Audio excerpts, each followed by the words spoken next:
theory creaking open, baby. Yo, welcome to the screen where the plot gets bent. Julie B deep dives, not just for content. She don't react, she dissects those threads from the lens, catching clues y'all missed when the credits end. What you know about freeze framing frames and while you blinking, she building an evidence drum. Got a notebook thicker than the lore itself, and a chat full of nerds with a mental health shelf. Yeah, she sees the glitch, peep the double cross. You just watching TV, she talk to the boss. Every theory a thesis, no throwaway guess. While y'all on season 1, she in season X. Said rewind and slow it, zoom and enhance. Julie B caught the symbol in the window glance. While you tweeting what just happened like a clown, she already made a flow chart, color coded breakdown. They don't die like us, they don't vibe like us. They binge and they bounce, we revive that trust. They skip intros, we rev every frame. You watch shows, we decode the game.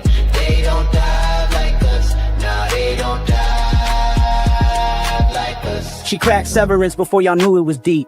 Predicted the Last of Us deaths in her sleep. When the camera pans, she ain't blinking once. Catch a ghost in the glass, call it theory punch. Watch parties lit like apocalypse nights. Call-ins while they bringing alien rights. Hey Julie, I think the trees are spies. Well, I have a spreadsheet that confirms that, guys. Zoom in, boom in, she moving through clues. Spinning Discord in the courtrooms, Lord of views. Got mods with receipts. Timestamps with heat. Every rewatch turns into a Reddit elite. You stuck on the surface, we beneath with maps. Cross-referencing lore with the rector's caps. If your fave show got secrets, don't be dumb. Julie got the chalkboard out in From's where it's from. They don't dive like us, they don't vibe like us. They skim the edge, we inside that crust. They zone out, we zone in the pain. You say plot twist, we say nope, chain.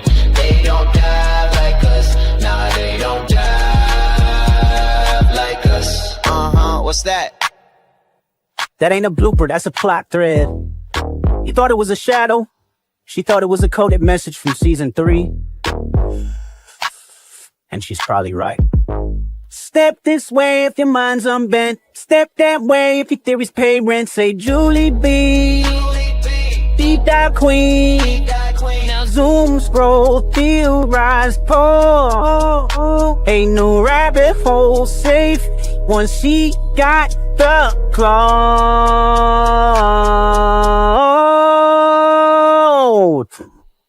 They don't die like us.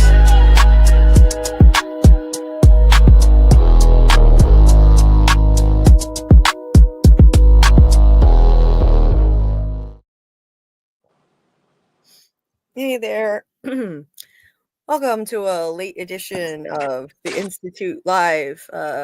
Late in an hour and a few days late in day of the week.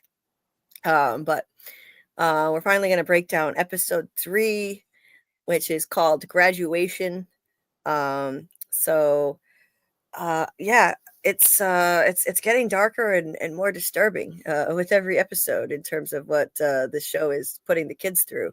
I really took note of that with this episode. It was like, wow, they're really going there with this. They're really torturing these kids with cattle prods. And I mean, I don't know. I wonder if it's going to turn people off the show. Like, I haven't really seen what people are saying about it. If anyone is bothered by it, I mean, I can handle it, but it's definitely hard to watch at times.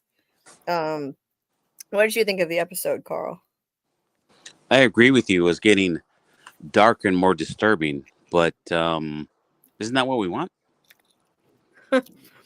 Yeah, I think if they weren't doing this stuff to kids, it would be more palatable.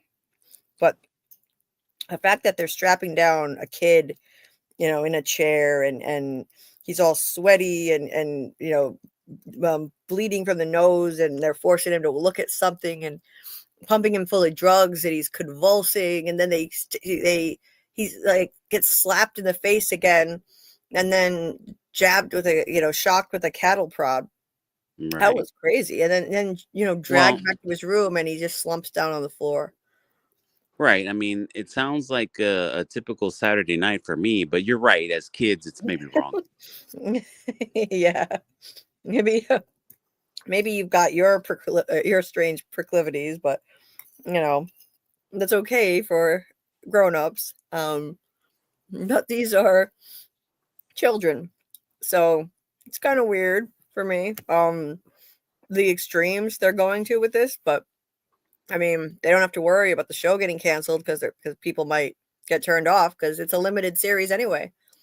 So let's see who's been here in the chat waiting for us here. Scarlett popped in and asked if you can trade this XP for valuable prizes like a microwave.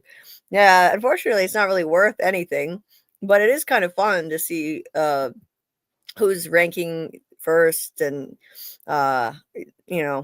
it's just a fun little new feature. I like it.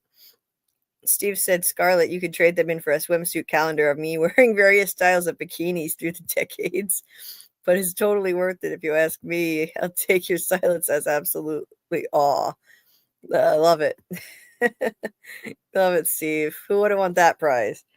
I hope you're doing well tonight. Dieter says, okay. I'm sorry, Dieter, that you're still going through a lot of trouble in your life, and we're here for you. The chat is kind of disappearing quickly. Like, yeah, the original chat, was there, I don't know, maybe when I changed the time of the live, the original message just disappeared.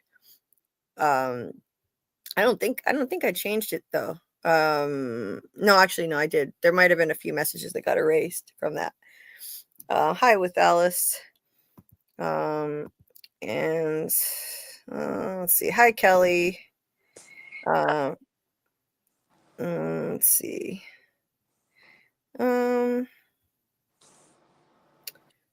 Hi, Doc. Nice to see you.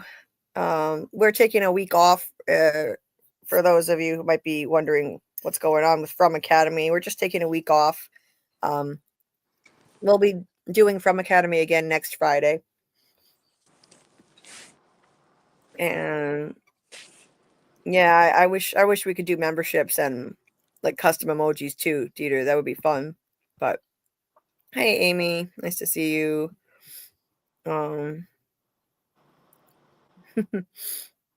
Let's see. I'm gonna miss out on this one. Damn. Okay. No, that's okay. But now maybe you can catch the replay. Let's see. You guys were just chatting while we were running late. And Steve came back after I changed the time again. Oh, there's Bill. Hey, Bill. And Trace. Okay. Hope I can listen a bit. Oh, I'm sorry. Breaking down at the moment. Well, I'm glad this can help. And thanks. I finally put out a video deep dive for the Institute. So if anyone hasn't checked it out, please do. Because it's the views are gonna be suffering from how late it is. It's an episode 1 breakdown, which also gets into a bit of my theory on what I think is going on with the back half. And so if you could give it a view, I'd appreciate it. Episode 2, I'm going to have out on Saturday, my episode 2 breakdown. And then next week I'll do episodes 3 and 4. So then I'll finally be caught up. And so it's not a really excessively long video. It's only 23 minutes. A lot of mine are over 30 minutes. So even if you watch 30 seconds of it, it counts as a view. But ideally, a few minutes is better for the health of the channel. So I'd appreciate it. Any views that you guys can offer. And if you hit the like button and throw a comment in the comment section, that helps with the algorithm and pushes it out to more people who can find it, more people who can see it. I heard that with every comment pushes out the video to 7 more viewers or something like that. So 7 more people can find it with every comment that you leave that's left on a video. So that's part of how the algorithm works. So that would be much appreciated. And even if you only put an emoji in there, it counts and it triggers the algorithm. Hey, Faith and Repentance. Nice to see you. Help get Julie to 2K. Thank you very much for that. I'm at 1.93K and trying to get to 2K. Yeah, thank you so much for the reminder. Save videos to playlist. That's a great idea to encourage that. I never thought to even say that. Hit share even to your own messenger. That's awesome. Thank you for the tips. I didn't even think of that. So that helps the videos too. So even if you share it, just if you don't want to like send it to whoever, you could even just share it, send it to your own self. That's such a great idea. Hit the thumbs up icon for maximum algorithm engagement. Thank you. You're schooling me a bit on ways to help with the algorithm. Those are a couple of those I didn't even know. So that's great, Faith. Thank you. Appreciate you. Probably tonight I'm getting, let's see, the Lost. I play the Lost documentary before the Institute watch party. Watch out, it has spoilers. Sure, that's fine. I was gonna say normally I would do a movie watch party at around 8 p.m. On Saturday night, but I can't. I've got interview prep to do. I'm gonna be interviewing Keith David on Monday, guys, and I have a lot of prep to do, so I'm not going to be doing any watch parties this weekend that I'm going to attend. Like, you guys can go to town, have fun, do watch parties in the Discord, whatever you'd like to watch. The only watch party I'm going to attend is the Institute at midnight when it drops. As always, I'm going to stream it at midnight Eastern time.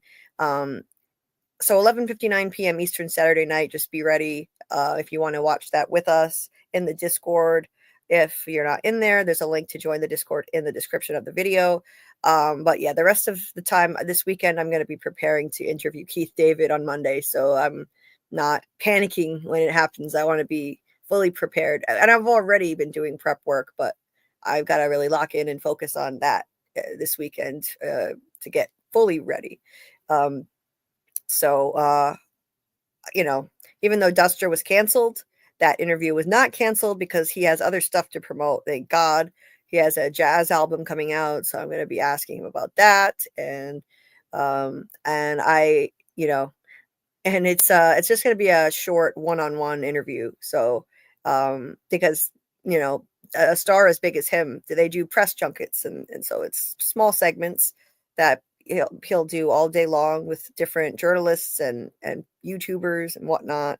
So then they're going to send me the video from it once it's ready, and I'll be able to put it out on my channel. So I'm really excited about that. It's a lot of pressure, but it's the good kind. It's awesome, and I'm honored to have the opportunity. Hey, Christine Jellybean, nice to see you. The truth is stranger than fiction. The people who write this stuff know exactly what's happening, and they're in on it too. Oh, I hate to say it, but Hella Weird is full of PDF files. Well, yeah, going back to the beginning of Hollywood, yeah, there have been a lot. There's been a lot of that, very sadly. Yeah, a lot of exploitation.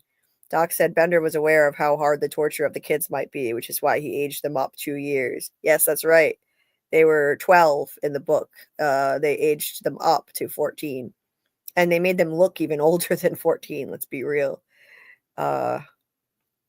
So Houdini mode on chat. Okay, yeah, Doc is working on the program for next week's FROMacademy, so stay tuned on what that's going to be about next week. And he says I've been in and out of the chat multitasking. Okay, awesome. Yeah, I do that kind of stuff too. Steve said, I saw an article, and Michael Wright, head of MGM Plus, said something to the effect of, the stuff in this season is setting up season 2, which I thought was really weird because everything else I've seen states this is a limited series. So yeah, if you can find the quote, Steve, I'd be curious to see that too. That's odd. It's very odd. I've heard that it's a limited series as well. Dieter, thanks for posting this. I don't have a monetized channel with super chats or memberships. So if you want to support in any way, I do have Cashapp and Venmo for people who are in the US. And there's also Buy Me a Coffee, which is international. and PayPal in Dieter's name, but that goes toward my channel stuff right now. So so all that stuff is in the description of this video also, so you can find that in there. Please hit the like button so people can find the stream. That would be much appreciated. Steve said it was from a Variety article on the Institute. The end of the Institute season 1 is very cathartic, but it still sets up some fun games for season 2. Michael Wright, head of MGM Plus. Very strange. Weird. Okay, so maybe it's not a limited series. Interesting. Okay. I spammed a bit in the video and Tony asked me for contacts. Am I his manager now? Dieter, really? Huh. For contacts? You have to fill me in on what you mean by what happened about that. I don't know what that means. Bill Chill said Julie is reading 8 days of stream chat. Amazing. Yeah, I skipped over a bunch. Don't worry. I skipped over the stuff where you guys are just talking amongst yourselves.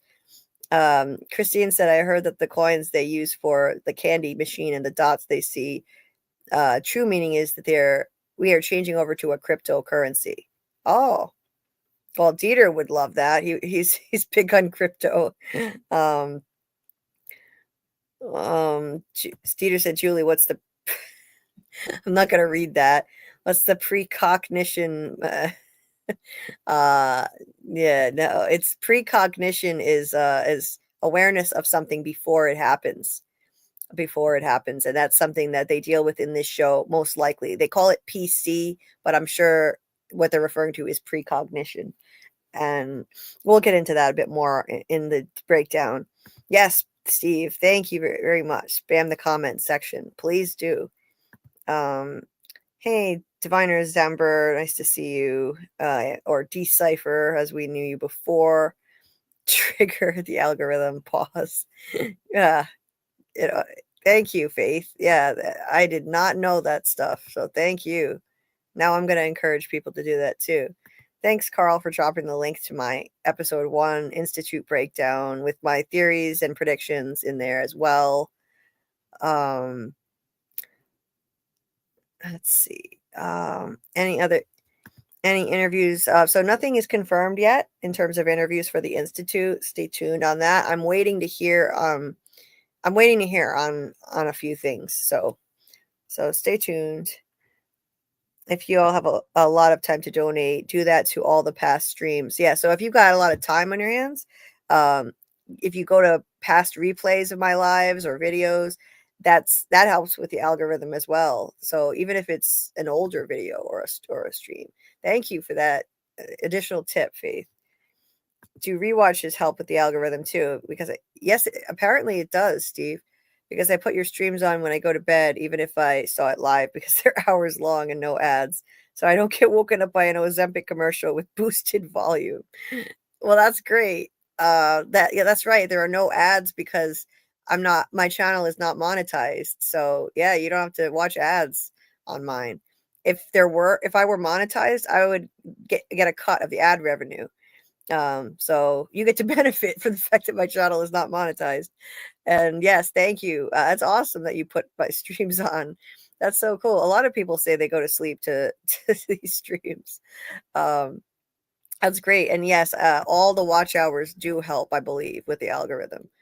Thanks with Alice. Looking forward to the interview. Happy for you, Julie. That's really great. Thank you. I'm excited, but excited pressure. Bill's mind is in the gutter tonight. Shadow Skulk. Good evening, beautiful people. Good evening, Shadow Skulk. Cameo is ordered, Julie, and the remaining amount is transferred to you. Thank you again to Compassionately for gifting a cameo from Doug Hughes on Wednesday. To who was our winner, Gabrielle. So thank you again to Compassionately for that and for the very generous donation to me. Incredible donation. Truly appreciate that. And yeah, I am in complete shock that Keith David's agent got back to me, but I am really grateful for the opportunity. Yeah. That they actually agreed. And You know, it's hard. You know, it's hard to get a chance when you don't have experience. Somebody's got to give you a chance. Get your foot in the door and get started getting more interviews. And so I'm grateful for the chance. Steve said every other source I can find says it's a limited series. So maybe this is just another case of an exec not knowing what the hell they're talking about. Could very well be, Steve. Okay, so there are a bunch of other sources that say limited series. Okay, good to know. Hey, Noah, nice to see you. Nice to see you, Noah. Hope you're doing well tonight. Let's see. Okay, sorry I'm late. Hey, no need to be sorry. Thanks for coming. Appreciate it. I'm guessing you watched the Institute, because a lot of Koala T's. He's from Koala T Reacts community as well, and that's where I know him from. It's where he found out about me, in my channel. A lot of them, I don't think they watch the shows that I cover, but they just pop in and drop in comments to show support. But I'm guessing, Noah, you actually watched the Institute, so that's cool. Because I think you were with us last week as well, if I'm not mistaken, or it might have been a different stream. I forget. Teeter, you'll be delighted to know that PC muscles and men control the PC. What the hell, Steve? I played your video a few times already, listened one time, and the rest just playing for the algorithm. Thank you so much, Dieter. Really appreciate it. Thank you. Let's see. Yes, we were the ones who were late, not you, Noah. You weren't even late. So anyway, let's start breaking down this episode. I think I don't have as many notes this week as I did last week, so should be able to get done in a reasonable amount of time. And I just have to pull up my images. Apparently, I closed my image tab. Okay. I really liked the addition of the kid playing Avery in this one. I thought it added some much needed comic relief to an episode that would have otherwise just been just all darkness. The fact that he could read everybody's minds and just spill the tea on what everybody's thinking in their heads, their private thoughts. I thought that was hilarious. So I very much enjoyed that. And yeah, he was a good actor. He was a funny kid, and he's just, nobody wants someone there literally just exposing your personal thoughts to everybody around you. Like, can you imagine if someone could actually do that? It would be disastrous for most people. I mean, everybody has thoughts that you don't want other people to hear. Like, that's only natural. And he would just be spilling everything. Good Lord. Like, yeah, I would not want to hang around with that kid. Imagine if he walked past Dieter. Oh, no. The thoughts that he would have to, oh my God. Like, no, yeah, that's not suitable for children. Not a good idea. So, okay, so let me see. That's not my, where are my notes? Where are my notes? Oh, here are my notes. So, so the episode opens. Oh yes, Avery is cute as a button. He really is. He's a cutie. He's a cutie. They'd have fun with my thoughts. Right? In the Mind of Jeter, Volume 1. Hey, why me? I'm not always dirty. Only when people trigger me. Yeah. Sure, Dieter. You're the one who just said I love knockers after good evening, night knockers. Good evening, night knockers. Yeah, we should open the live saying good evening, night knockers. Or bring out your knockers,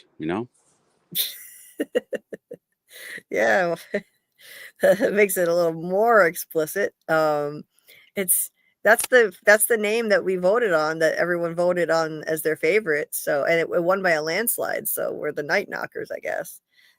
Tonight when the episode drops, Well, yeah, Saturday night. That's right. Saturday night when it drops. Hey, David D. Avery is very needed with the old lady being taken out of the picture. They need strong characters. Absolutely. And she was comic relief. I was really sorry to see her go. Annie, she was really funny with her nuttiness. And now we have another source of comic relief. So that's good. Hey, baby Clay, YouTube, what's going on? Yeah, I hope you're doing well. Nice to see you. And Potty Mouth Theater, Melons and Felons. Yep. David, yeah, I agree. I agree. The show is good, but it's far from. Yeah. I hope they step it up next few episodes. I'm still enjoying it, but big shoes to fill. Oh, yeah, I completely agree. And just because it's on MGM and Jack Bender is producing it and directing it doesn't mean it's going to be anything like From. It's based on a Stephen King book. From is influenced a bit by Stephen King, but it's an original show. It doesn't have any source material, and so this has big shoes to fill. The way that they're marketing it is from the executive producer of From. But it's a really enjoyable show. It's definitely no From. But anyway, the episode opens with Tony the creep taking Luke to another torture session of experimentation. And he says to Luke, lots of shots, just like the army. So that was kind of interesting. And Luke said, because I'm a conscript, right?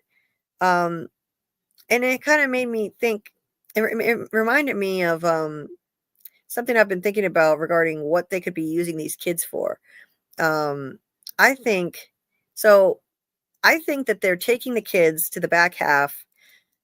And no, keep in mind, I have not read the book. If anyone has read the book, please don't tell me, please don't put spoilers in the chat for me or for anyone else who has not read the book. So I'm thinking that they don't send the kids home or kill them in the back half. I think they keep them there. So I'm predicting that they'll be there in an induced coma state. And if you look at the opening to the Institute at the end of the opening credits, someone is wheeling a kid or a person in a bed into a room full of other people in beds. And then it says the Institute right over it. That's the last thing you see. And it's old. It's an old-fashioned looking image. So I think it implies that they've been doing this a long time and they're putting them into an induced coma state, perhaps, to continue with their experimentation and also to keep them under control, because they're sent over there when their abilities become more potent. And think about it, they could use those abilities against them. Their telekinesis and telepathy and possibly precognition. They could use those abilities to get away. So they need to, I think, to control them and be able to continue to use them in the future and continue experimentation. I think they may put them into an induced coma state and perhaps keep them there to use them for a purpose in the future that they're building towards. Maybe some sort of, a sort of army. I found it kind of interesting how he compares this to the army, and Luke says, because I'm a conscript, right? Conscription, someone who's drafted, someone who's taken against his will. These kids are taken against their will. Maybe it's a little hint to what they're really there for, to kind of be a sort of task force in a way, but with psychic powers, to be used by a shadowy government agency or op, something to that effect. So that's what I'm thinking right now. What do you think, Carl? What do you think about that? Yeah, I think that's what they're using them for, because they didn't choose to go there. They were just selected. And then you see what ends up happening at the end of this episode. It's obviously they're using their abilities to do what looks like military or CIA type, stuff. So I think absolutely that's what they're basically conscripts. Right. Yeah. So that's what I'm thinking too. Then, so he comes in and, they they strap him in the chair. They bind his wrists and his legs, which is really creepy. And Dr. Hendricks injects him with more of this mystery chemical, and they warn him. He warns him that if he looks away, he's going to look at the screen, and if he looks away, Tony will slap him. If he looks away a second time, Tony will shock him with a cattle prod, which is low voltage but painful. I mean, it's really warped. That's their system, I guess. So mad scientist Dr. Hendricks here. I have a couple of repeat pictures. What the heck? Anyway, Luke starts having double vision and blurred vision. These chemicals make him sick. It makes them nauseous, dizzy, nauseous. Who knows what they're doing, tinkering with experimenting with these kids, and it amps up their ability to use their innate powers of telepathy and telekinesis.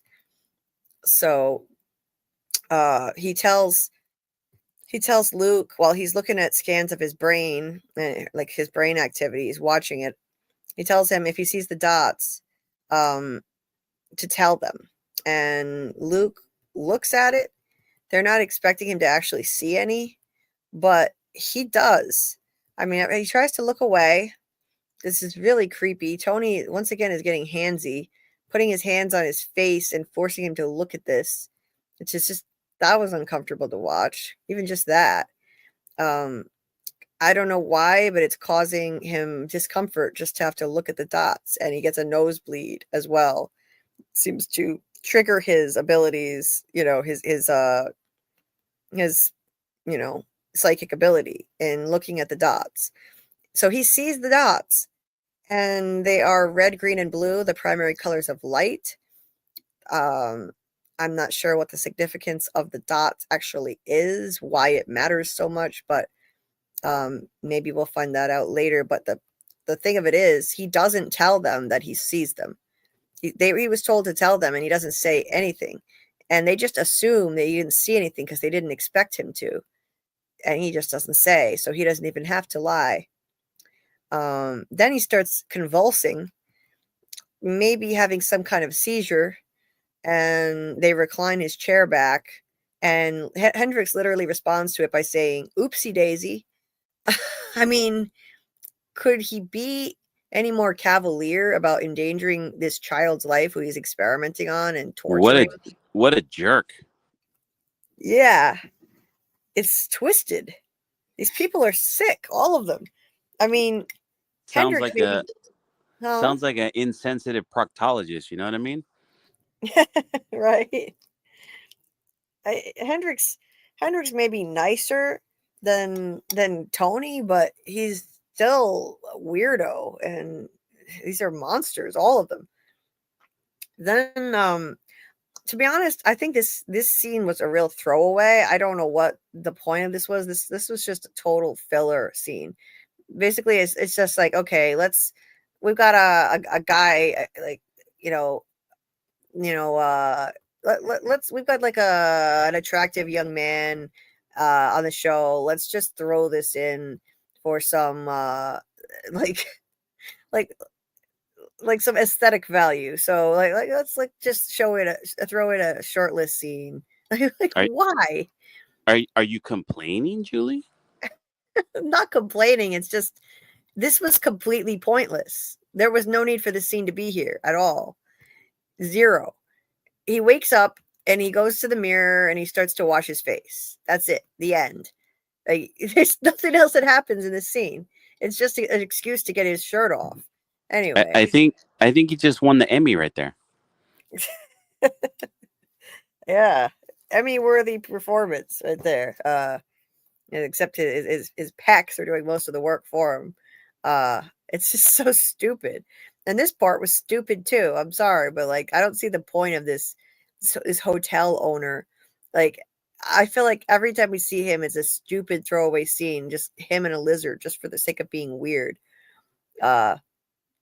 he's like talking to his lizard Bedelia, and Tim leaves for the day. That's it. That scene could have been easily lifted right out of the show. But anyway, getting back to the parts that actually matter, I'm gonna need Tony to quit calling Luke shit like tiger, pal, buddy. It's creepy and it's weird.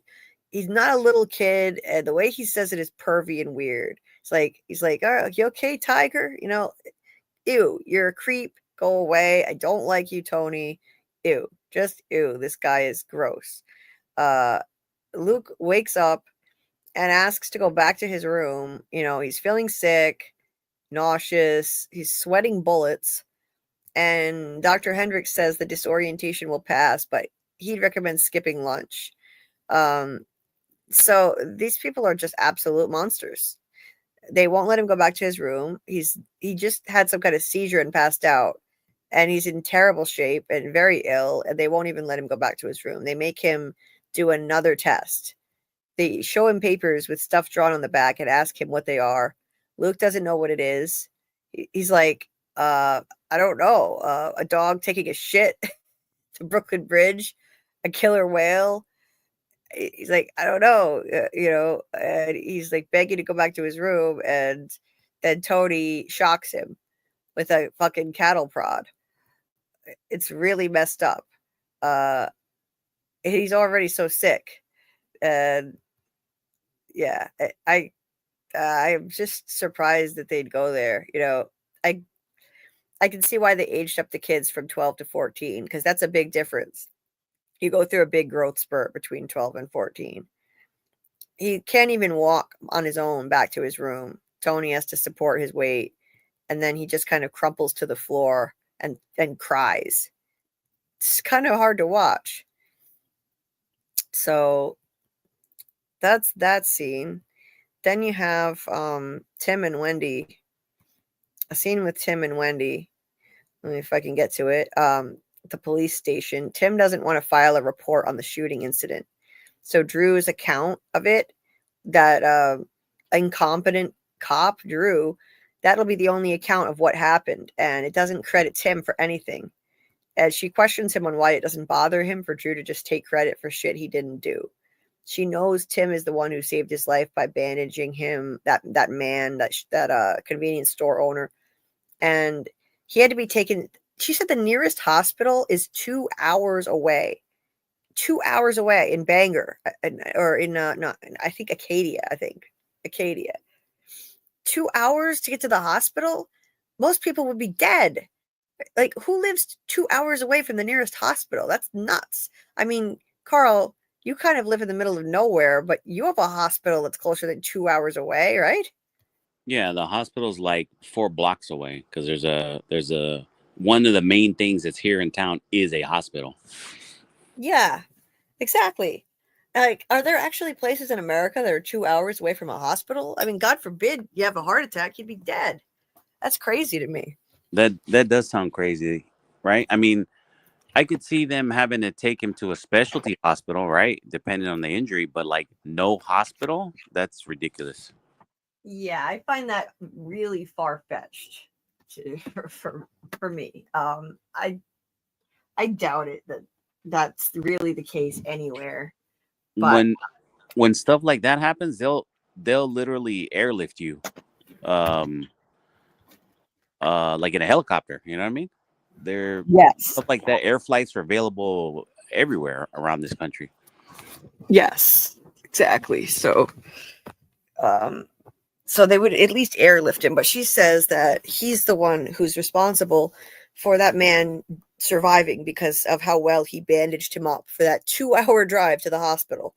And she's wondering why he's letting Drew take credit for everything, and he just isn't interested in being involved. He said, I think that whole incident was just set up for this one point that we're supposed to take away from it.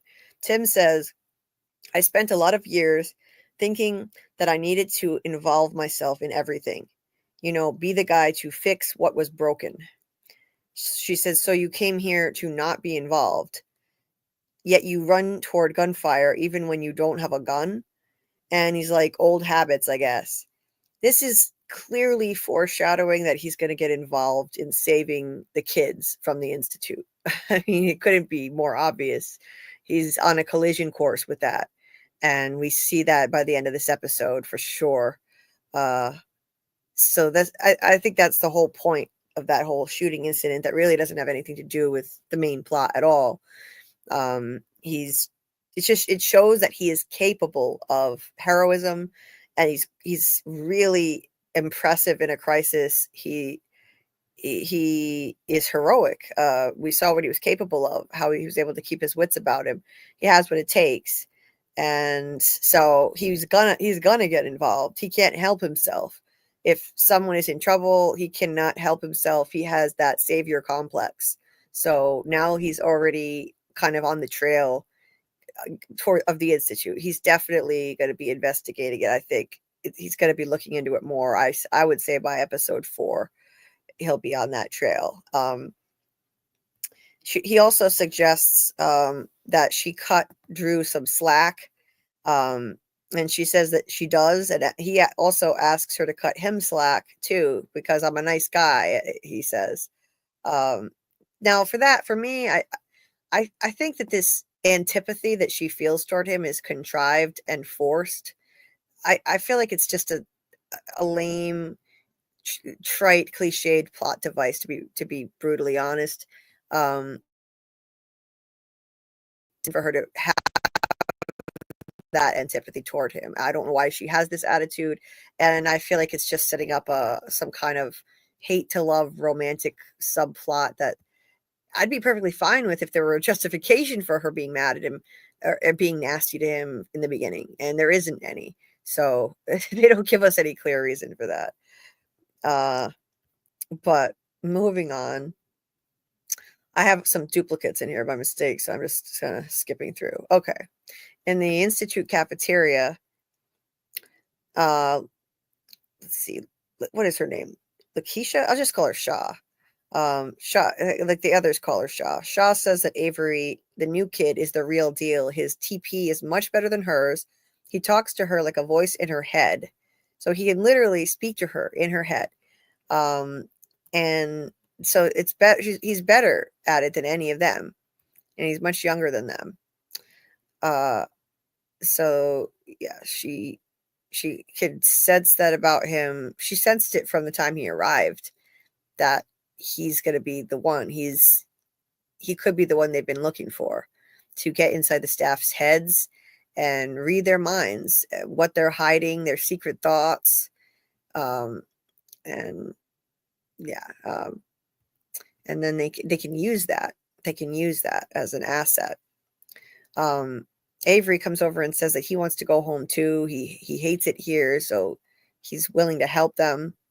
Then he starts spilling the tea on them and their private, silly love triangle thoughts. It's funny. He's like, he tells Nikki, "You're so mad, like ouchie mad all the time." Yeah, no kidding. We noticed. To Shaw, he's like, "Luke likes you, you know. He likes you a lot, but she likes Nikki, and Nikki doesn't even care. He knows, but doesn't care. He's been hurt a lot of times when he was little. That wasn't fair." So yeah, like, thanks, kid. It just exposes their innermost, private feelings for each other, their little teen crushes, and it's awkward. So they're like, "Yeah, we're gonna have to tighten the leash on this kid." He's a riot. I really liked this kid. That was funny. It looks like he's wearing pajamas for clothes. What the hell is with that? That looks like a pajama shirt. Anyway, Maureen comes to see Sigsby, and she's a rat, so she's a snitch on those kids. She goes to snitch and says she's found out nothing new. Just once again, Nikki is a pit bull who'll keep fighting till he dies, and that Shaw still trusts her. So they all do. They all think they're smart, but they all follow her lead. So they're kind of taking advantage of that. Like, okay, let's make sure Shaw continues to, maybe they give her special treatment, or, whatever they're doing, they're making sure they stay on Shaw's good side, because, that makes her more optimistic, and Shaw trusts Maureen. That means the others do. They for some reason they follow her lead on a lot of things. And Sigsbee asks even Luke, does Luke follow her lead too? Maureen just says to keep an eye on him. He's checking on their security all the time. You can tell he's got a little recorder running in his head, which is very true. Stackhouse comes in and says they all check security, but when was the last time you saw a kid actually tested? You're wasting your time and our time too. Which is, it's interesting. So I guess, I don't know. I don't know what his angle is here. It's like he's got his own agenda, and we know that now. He was making a deal with Dr. Hendricks so that they can, they found a buyer who wants to profit off of these kids' precognition potential. So yeah, he's just out for himself and getting money off of these kids. Like, he's not loyal to this place at all. He's got his own thing going on. So he doesn't even care what could be going on with this. And then he leaves and says, because Sigsbee says, don't you think our work here is too important for that kind of attitude? Well, he doesn't really care about their work there. He's got his own side deal. He's like, I've got real problems. And then he says some stuff in code. Opal turned a blank. I'm still waiting on answers from Emerald. We might have to scramble this month. So that's a code for something. Opal turned a blank. Emerald, still waiting on answers from Emerald.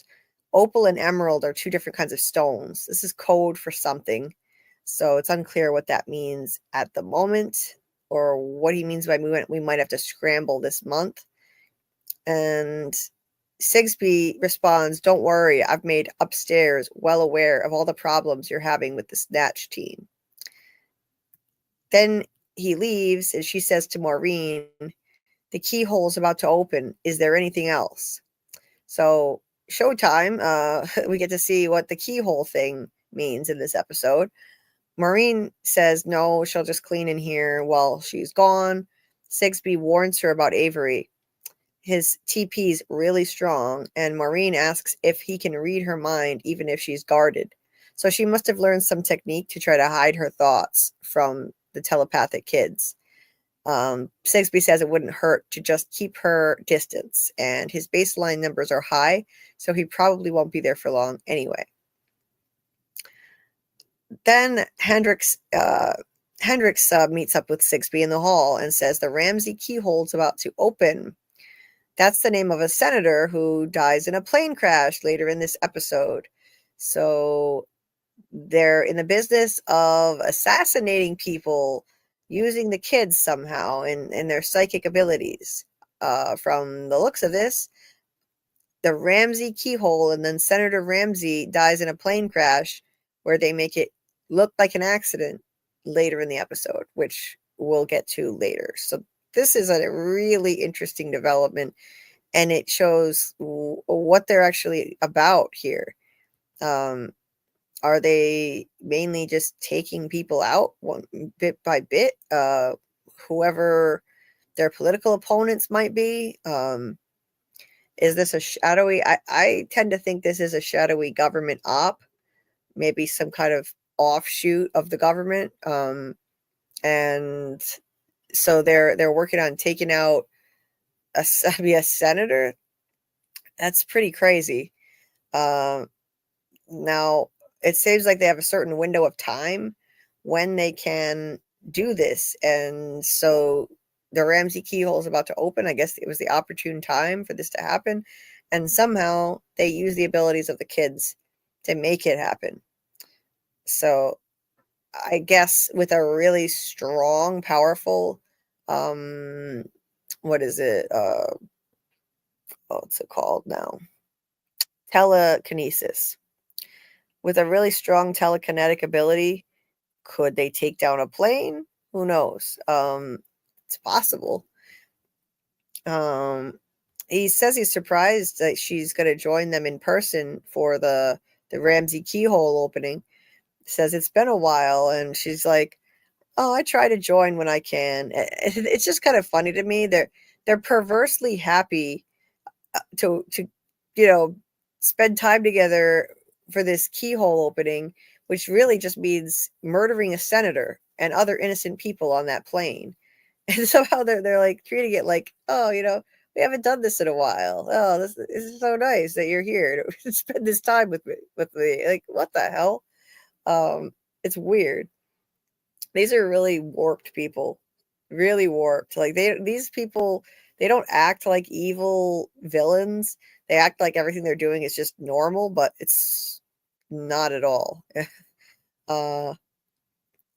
He says that he's got 2 more candidates almost ready for back half. 2 more sessions each in the box should do it. So that would be Nikki, and I'm guessing Shaw. Those are the other 2, who have been there the longest, other than Luke. Then there's Luke, who got there more recently, and now Avery. So I would say, yeah, it's Nikki and Shaw. And he says 2 more sessions each in the box should do it. Avery, the new one, is slower than expected, but his BDNF is high. She asks if he's being careful with him, and he says, yeah, no rough stuff, minimal procedures. Maybe that's because strong emotions might trigger his ability too much and make him impossible to control. She says she's glad not to hear any more talk about Luke. And he lies that she's right about him and his scores are too low anyway. Because he was thinking that Luke is so smart that they should explore his precognition abilities, his potential for that. She's suspicious of that.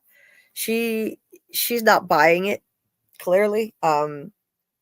And she's like, she has this look of incredulity, like she doesn't believe him, and then just says, I'll catch up with you, and walks away. So she's not attending the Ramsey keyhole opening party after all. She goes to the CCTV, the surveillance footage, so she can check up on Hendricks. And in the video, Hendricks says to Stackhouse, "We'll be ready. Couple more right behind Isles." Stackhouse says, "What about the Ellis kid?" Hendricks responds, "His initial tests indicate pretty low TP, but we'll get him there. Of course, it must have occurred to you that even a modest BDNF score combined with..." And at that point, the audio mutes, and it's clear that it was done on purpose.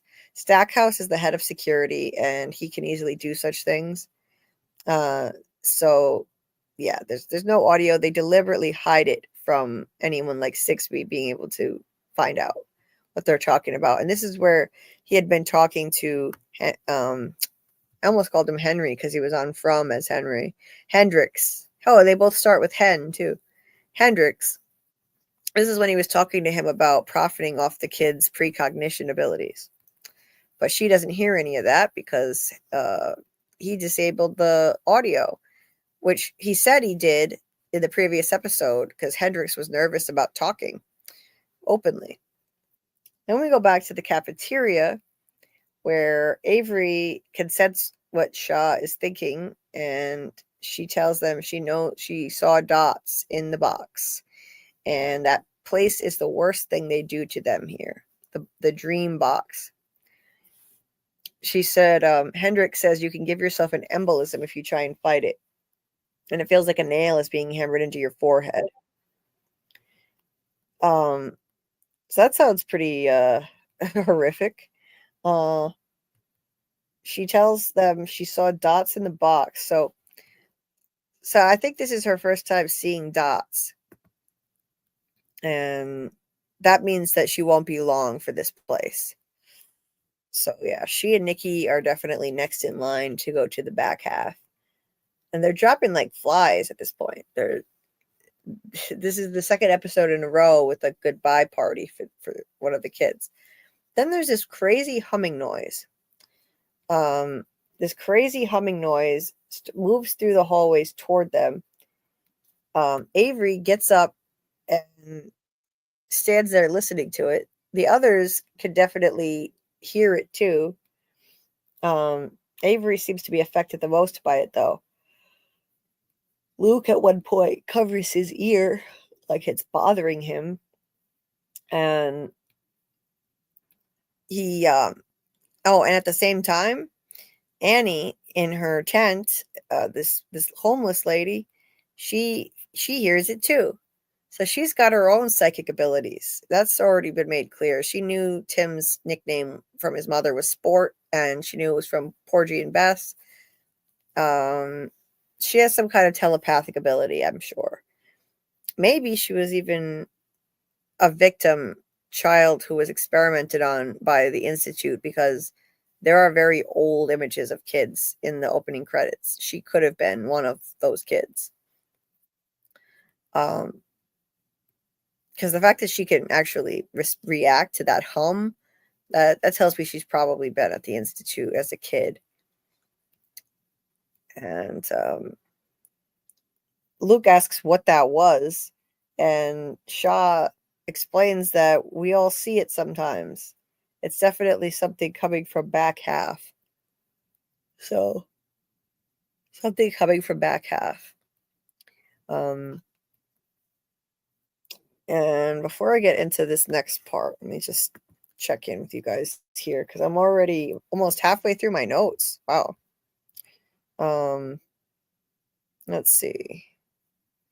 Let me go back up here.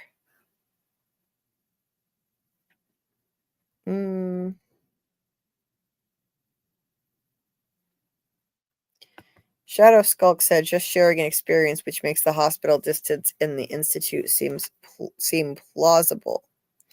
She said, wait a minute. So she said, we had an itty bitty hospital when I was 14 that was crappy AF when I had an emergency. When I was 14, they brought me there to stabilize me, then sent me home. The doc sent imaging to the real hospital 3 hours away. The next morning, that hospital called my mom and had her immediately drive me the 3 hours to Rapid City to have an emergency surgery when the small town docs saw nothing. Wow. Yikes. Well, thanks for the input there, Shadow Skulk. So it's hard to believe that there are places like that. Wow. I'm sorry you're not doing well, Amy. We love you. Hang in there. Hang in there. Get some rest.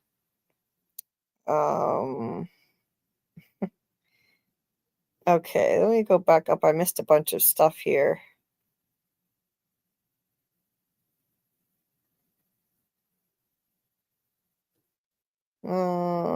Wow, okay. I was just kind of blowing through these scenes quickly. I missed a bunch of stuff you guys are talking about here. Dieter dropped a link to Baby Clay's YouTube channel. Check that out. Let's see. Yes, if anyone else has a channel we're happy to support, just let us know. Always happy to support. David said Stephen King is the GOAT at writing stories. Absolutely. Stephen King is amazing. Steve said, Dieter, my ex-girlfriend is an escort. I'll put you in touch. Oh, man. Tony, the PDF file. He sure acts like it. I'm telling you. I've gotten those vibes from day one. David said, I've never read the book. I hear it's different. Yeah. They might have departed from the book quite a bit. David's like, it's cheesy, like Under the Dome. Sometimes the characters get over emotional, and I'm watching it like, why are you even crying right now? Well, they do have some pretty good reasons for crying in this show. I liked Under the Dome, actually. I think Under the Dome just went off the rails because they dragged it on for too long. It was way too you know, it was on for way too long. It didn't need to be on as long as it was, but they decided to milk it and go past when the source material ended. Bill said, I've been in touch with a lot of exes as well. Oh, yeah. Okay. Dieter says, maybe next live when Julie sets it up days up front so we can share it. I'll give away the Institute book by Stephen King. Thank you so much. That's so generous of you, Dieter. I really appreciate it. Steve said, yeah, I think the coma state is to remove any external stimuli to increase their abilities. I also think everything that Sixby and Hendricks has told them is true, and the Institute being the bad guys is a red herring. Yeah, maybe they are somehow saving the world. That's possible. At the very least, they're bad guys because of what they're doing to these kids, but maybe it's like the trolley problem. It's just sort of a greater good, a greater purpose. Miss J, I'm liking this show a lot so far. I'd recommend checking it out for sure. Yeah, I like it. Baby Clay said, see X-Men in order for the X gene to activate. The body has to be under tremendous stress. This seems like the overall premise of the show with a dark twist. Yeah, absolutely. Especially with the experimenting, for sure. Bill said, I like you, but you're crazy, Frank the Tank. Yes. Same as Stranger Things too. Indeed. Yes. There are a lot of parallels to Stranger Things in this show. Oh, yeah. You got to check out. You haven't seen Stranger Things. You got to check out Stranger Things. The final season is coming at the end of November, so you still have time to get through seasons 1 through 4 before then. I'm going to be covering that on this channel and doing a rewatch also. Steve said, what? Where have you been? Yeah, it's a pretty big show. Amy said, weird, they want him to look for a dot, and they're also putting him under stress. Like, who can focus on a dot during that? Very true. Proctologist. They wanted to show us Tim's night knockers. Yes, they did, Doc. They did. He was waking up, Julie. Yeah, I know he was waking up, but it was just like, why do they need to show us him waking up? Like, it was just unnecessary throwaway scene. Calvin Klein commercial in the window, right, Bill? Oh, man. They want to show that. Yeah, they sure do, baby Clay. Let's just spectate the pecs. The hotel owner knows something. Yeah, I think the hotel owner does. Like right now, these seem like throwaway scenes, but Annie said in episode 2 that she doesn't trust that guy. Something about that. She said he queers my reception, whatever that means. Peck speculation. Bill, why else always show him? Yeah. I like the lizard scenes and random Tim scenes. Yeah, I mean, the lizard scenes are kind of quirky. Pre-1990s jargon, tiger, pal, etc. Oh yeah, Bill, absolutely. Peculiar, peculiar. Uh, Bill Chill, the doctor was clearly expediting, stalling, and distracting. Yes, definitely. Yes, we're going to do a Stranger Things watch party for seasons 1 through 4. So we'll definitely find time to do that before season 5 comes out, like Dieter said. Hey, Nightman, LOL. Thanks for popping in the chat. Please hit the like button. Anybody listening, if you haven't already. Faith said, yes, they usually have small satellite offices, and then from there you'd be airlifted to a larger hospital. Gotcha. Okay. All right. So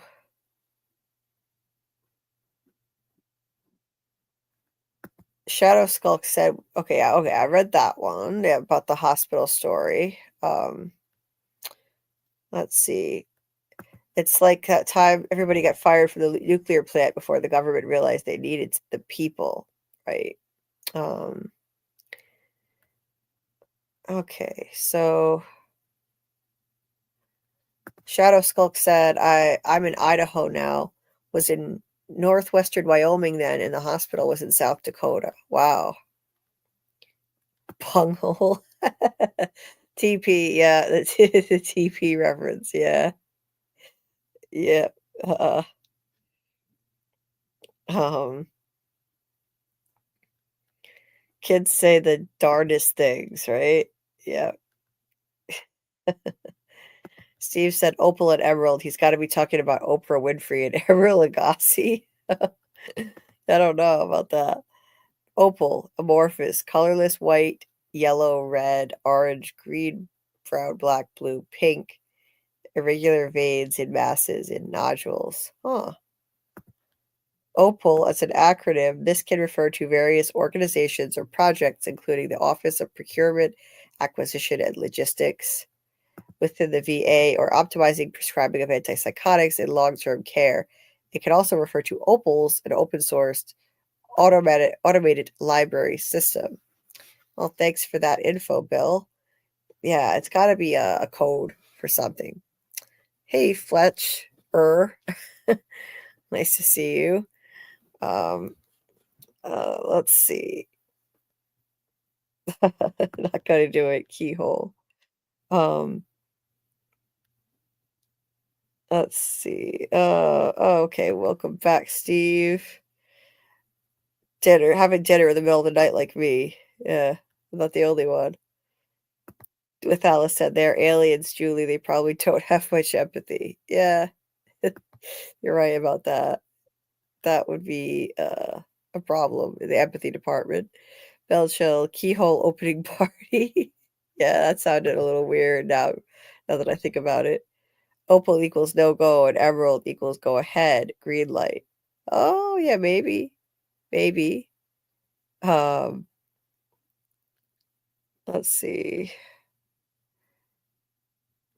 Uh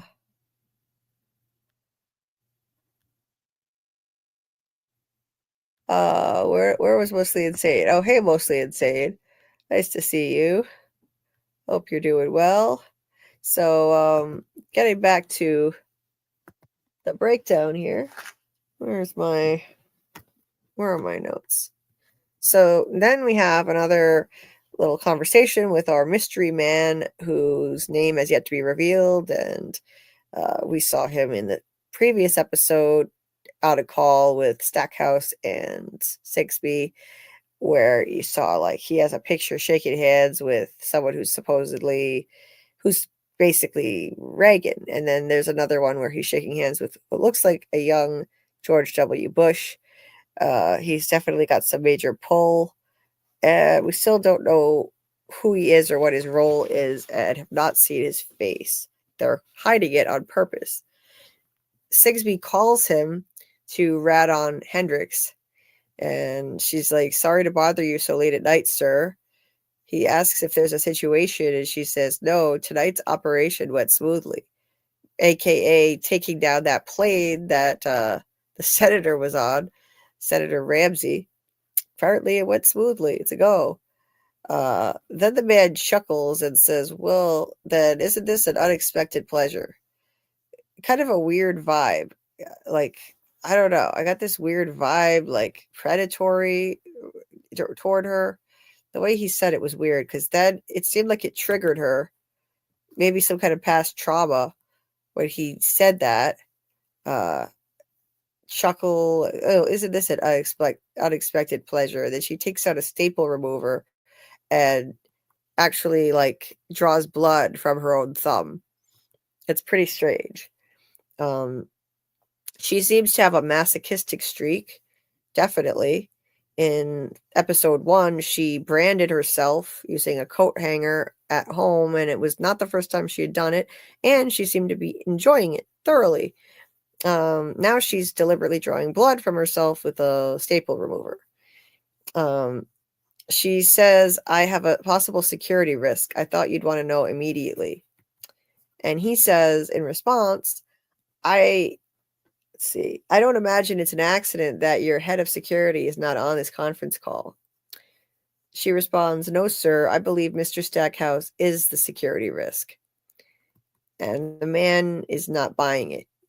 He asks if she has corroboration. She's like, well, you know how careful he is. He says, accusation without corroboration is merely gossip. I don't credit Mr. Stackhouse's gossip about you. Hard to expect me to credit yours about him. Once again, we see those photos of him shaking hands with Ronald Reagan as president, and then what looks like a young George W. Bush, and maybe even George H.W. standing there too. So close ties with the government. That's an interesting clue. Once again,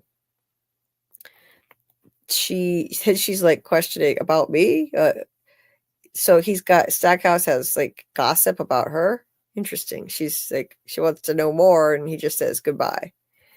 Hangs up the phone. Tim checks on Annie and finds her playing hopscotch like a little kid. Annie says the Dalai Lama showed me this, and then she says it keeps them from reading your mind. Did it wake you up? Did it wake you too? Tim, so the whole, keeps it from reading your mind thing, that could be just some of her delusion. But there's always a kernel of truth in her delusions. Just like Tim said, his mother always had a kernel of truth in there. She's got a kernel of truth in this. And she says a lot of outlandish, crazy things like listening devices in people's fillings. And now talking about, the Dalai Lama showed me this, and it keeps you from it keeps them from reading your mind. Yeah, that sounds like, she might as well just put on a tinfoil hat then. So that's basically the purpose of it. So yeah, she's nutty, but she does know some real stuff. He wants to know, did what wake him? And she responds, the hum. When were you born? The 80s? And he says, yes, 82. She's just matter-of-factly and bluntly says, oh, you have brain damage. In the 60s, they started adding isotopes to jet fuel, aluminum dioxide. They've been seeding the country like crop dusters ever since. It affects hormone growth, especially in infants. It's why you can't hear it. The hum is getting worse. I never felt it so strong. So yeah, that's a conspiracy theory for you. As she clutches her head like she's in pain, and then she says, they killed him, the bastards. Pilot error. They made the pilot read the numbers wrong. It's telepathy. They project the numbers wrong. You have to be careful. And she's like, shh, can't say. You can't talk. You can't just talk about it. Stay away from Route 10. So, yeah, she, this is one of those moments where she's lucid and actual real memories are coming through. So she predicted that this pilot would die, who later dies in the episode. What's his name again? Try to remember.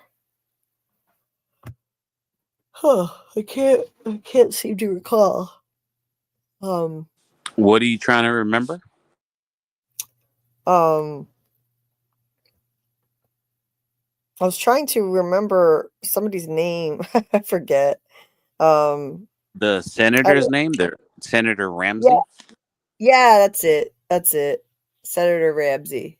Yeah. She took down she predicted that they were going to have him killed. And anyway, she says, yeah, pilot error. They made the pilot read the numbers wrong. So you can project things into people's heads. And Avery already demonstrates an ability to do that in this episode. So when she says stay away from Route 10, he's like, Route 10, the research place, the infectious disease, whatever it is. So he's referring to the institute, which he thinks is just for infectious disease.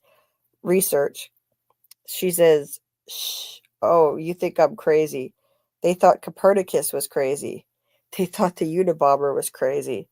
Well, yeah, Copernicus was wrong about a bunch of stuff too.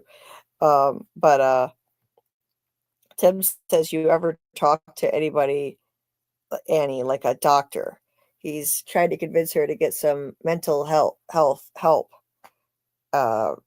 Like he says, they put my mom on Haldol, and they might have better stuff now, even better than what happened with her and what she took. And it might be soothing for her. He's connecting with her because she reminds him of his mother, for sure. And she's like, no, I have better. Like I never try, I never touch drugs.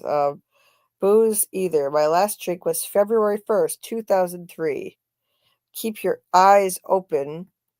So the fact that she said she never touches drugs or booze, that undermines the way that she was found dead by the end of the episode. Yeah, we'll get to that later. It also means she's boring on the weekends. Yeah, that too. So yeah, she's like, keep your eyes open, all of them, including the third eye. The third eye, in particular, that has symbolism in this show, like getting enlightened and freeing your mental powers. It's a symbol of enlightenment. And so he plays along and he touches his forehead. Let me see. Then what I take from that is the reason I think she probably went off booze and drugs is so that she wouldn't ever be in an impaired state. Because she's such a conspiracy theorist, she doesn't trust anybody. So naturally, she'd want to make sure she's always lucid at all times. Then we have, sorry, I'm yawning. Luke brings Avery for a little walk, and let's see, passes by that perv and the janitor. This is a little slow. Sorry, bear with me. So then they go to the vending machine, and Avery gets in his head and makes him pick a kind of candy he hates. So licorice. So yeah, he hates it, and yet now he knows what Avery's capable of. Now Luke asks Avery about Maureen. He says, she's trying to stay away from me. So Avery says, she's trying to stay away from me. Oh, she's got a secret. Boy, is she sad. She's a real mixed up, and she hates it here, almost like us. But you can't trust her. She tells Sigsbee things, and what you talk about, she hates that too. And I know her big secret. This was a little frustrating because then the scene just cuts away. So we don't get to see him tell what that big secret is. But I think he does tell Luke. So then, so like, they go by, what's her name? Maureen. So yeah, he knows her big secret. He's exactly what they've been needing. He needed, hold on, they get to the side here, and they needed a kid who could get in the heads of a staff member, get in the head of someone so that they can utilize them as a spy. And he seems to have what it takes. And from there, she's watching them because she knows Avery is really capable. From there, at the bar, that assassin for hire, aka journalist, Kate, introduces herself to Tim, asks what he does for a living. He says night knocker, He asks if anything ever really happens in Denison, which is such a cliche about small towns.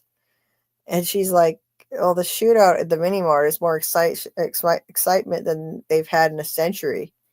It's normally just, nothing at all, cookouts or whatever."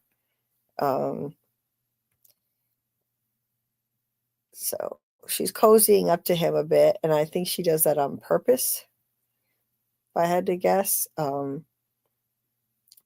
So maybe because he's connected to Annie, I don't know, but because he's befriended her.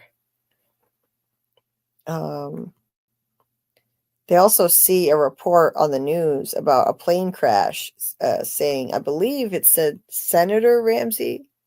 It says Senator feels dread. And then we find out later what his last name actually is.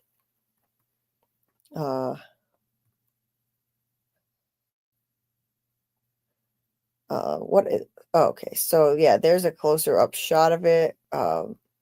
And yeah, he then, so this is the keyhole, the Ramsey keyhole. The Ramsey keyhole was a window of time, I think, when they could take down a plane. They had a certain window of time and maybe a certain geographical location. They could take down the plane. And he's not officially dead yet, but he might as well be.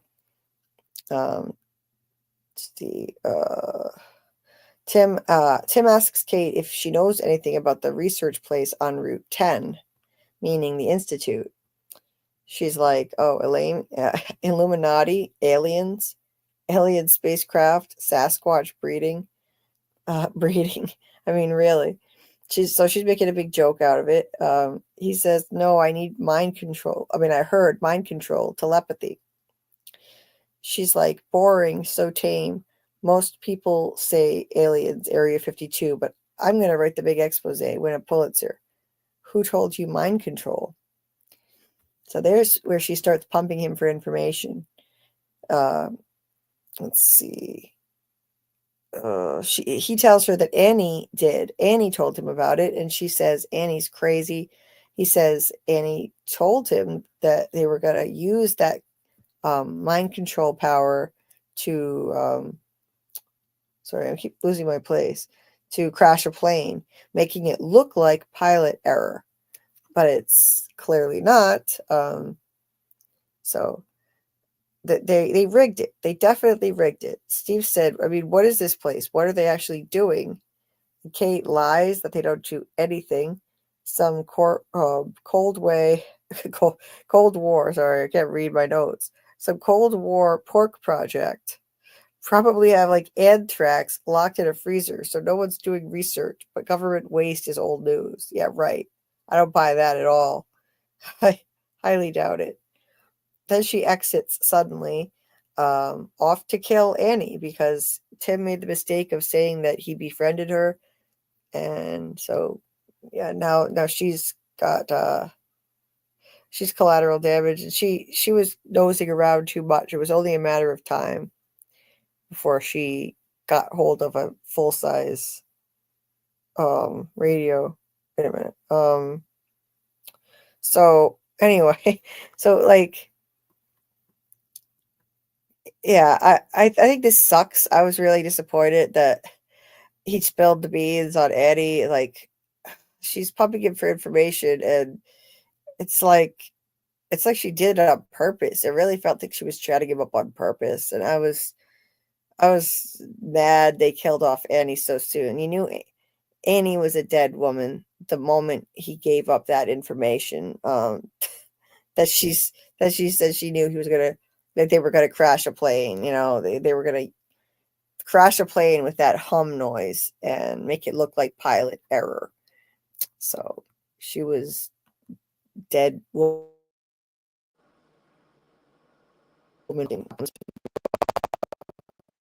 killing anyone in their way. When she leaves suddenly, you know exactly what she's about to do. Sorry, the images are a little slow to move. Come on now. Yeah, she's still flirting with him and everything. And whatever it takes to win people over and get them to spill the beans. And back to the Institute yard. Nikki takes note of that there are no mics out there, and Avery says they don't think they need motion sensors. So because the higher ups don't care what they do out there. So they don't think they need motion sensors. Like they're not going to try to get out anyway. Nikki's like, they can't go under the fence. It's pretty solid there. And Luke responds, the opportunity for defeating the enemy is provided by my enemy. Which a quote that they attribute to The Rock, oddly enough. Luke goes over how often they make their patrol 6 hours apart, probably a shift change, so he thinks from 1 to 1:30 would be a sweet spot to make a move.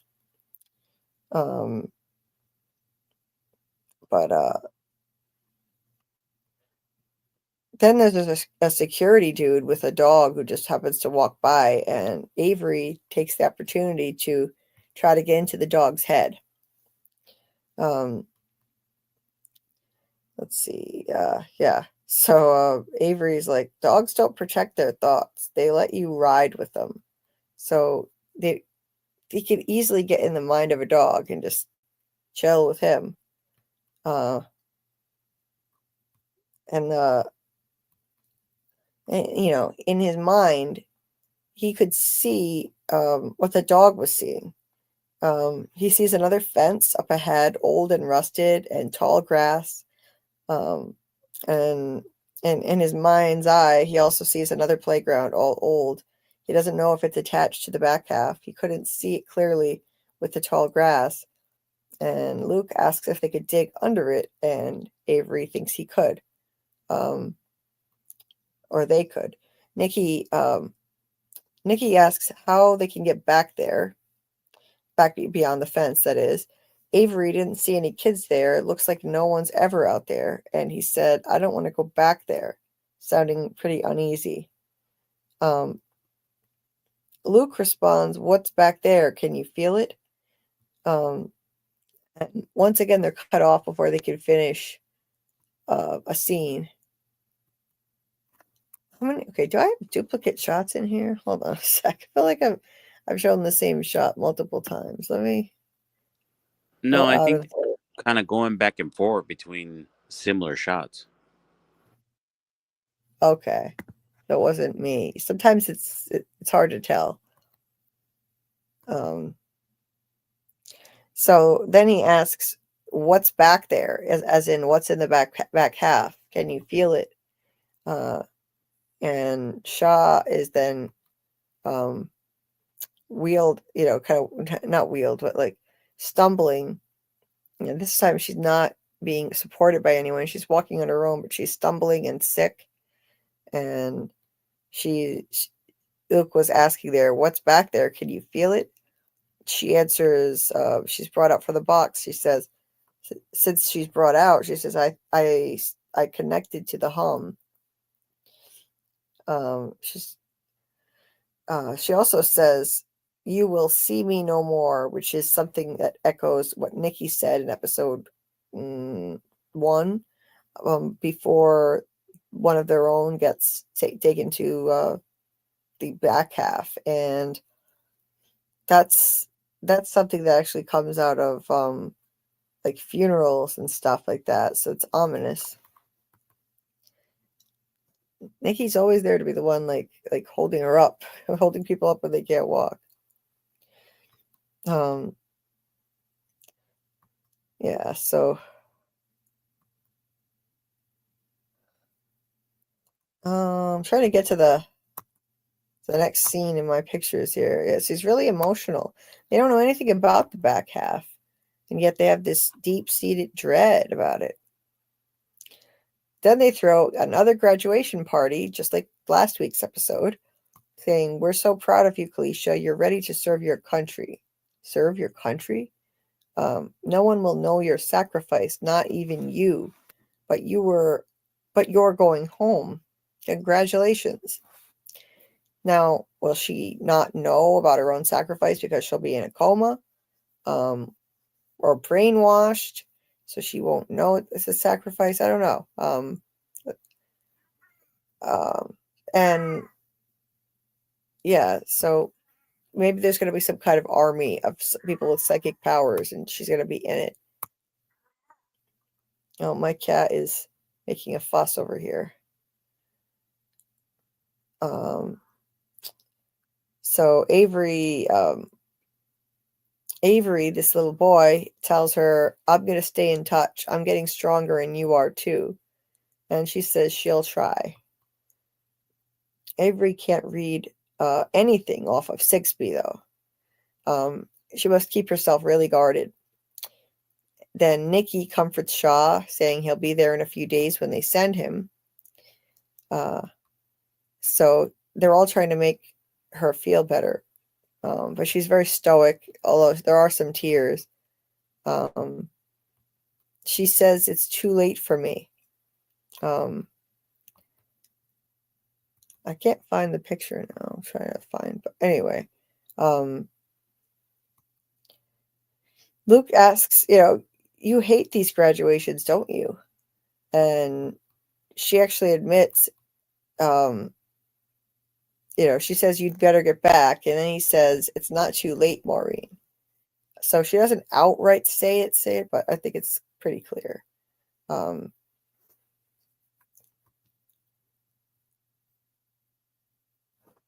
Let's see. So then, trying to get through this one. Okay, so then they come to get Shaw, and yeah, it's sad. So they come to get her, and he's like, we need to see what's back there, and maybe Shaw can get into that playground. I want to know what these rings on their ears are for. They light up. It's not just like a typical ear tag that you'd put on livestock or something. Oh, it's kind of similar in nature. Let's see. Where did we leave off here? Just scrolling up here to see. Okay. Steve said, I'm betting the guy there is Don Johnson.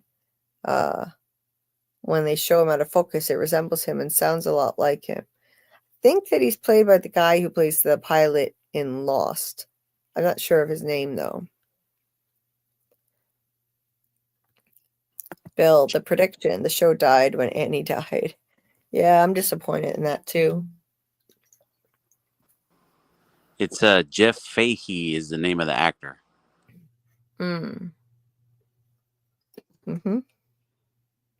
Yeah, it's odd that they haven't shown his face. Bill Chill says Annie is precog PC. Definitely, I think so. Precogs are like Minority Report. Yeah, I gotta see that movie. Bill said no mind-altering substances. Yep. Shadow Skulk. I think the reporter chick went after her. Yeah, went after her. Yeah, kind of. Loose links. Crazy precog homeless ladies.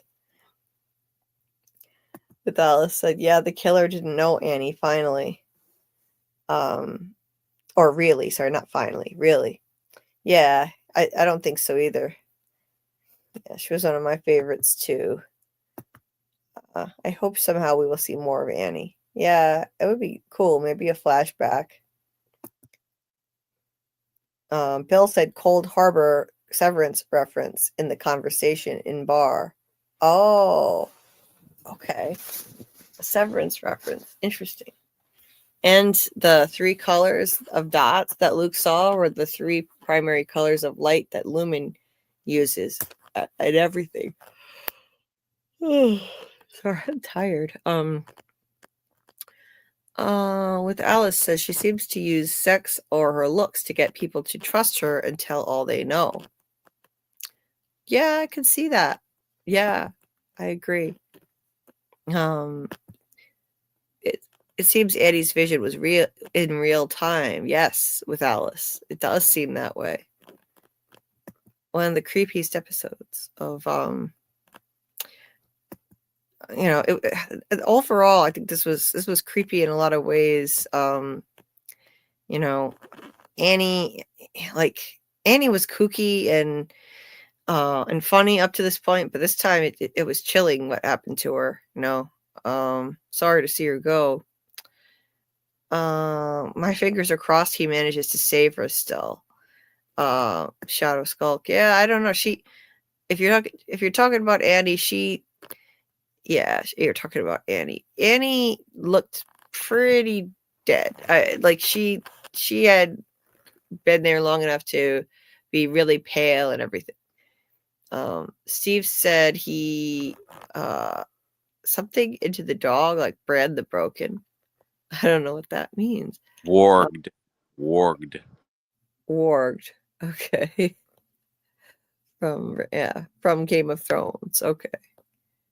Way to spoil it for me, Carl. LOL, Steve.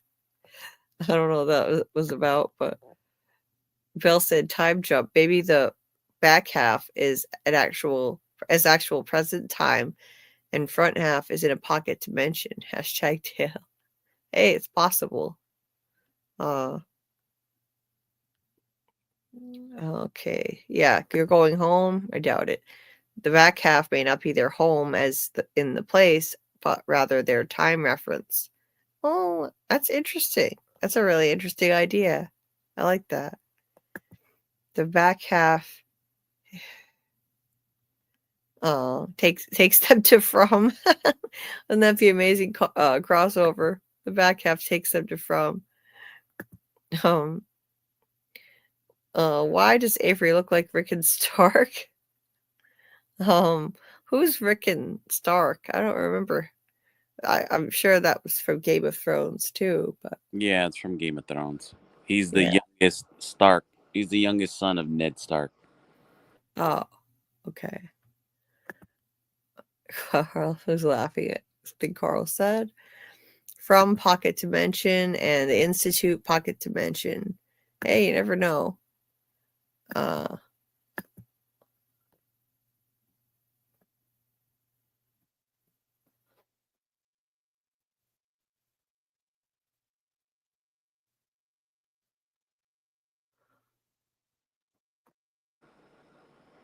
Yeah, you can just skip past my my comments. Yeah, Frank Lapidus. Spatial time reference in the ear tag. Yeah, I'm wondering what is going on with the ear tags. Like, what is the deal? What are the ear tags doing? Steve said, okay, good. So I wasn't the only one screaming serpentine pattern. You got a serpentine during that scene.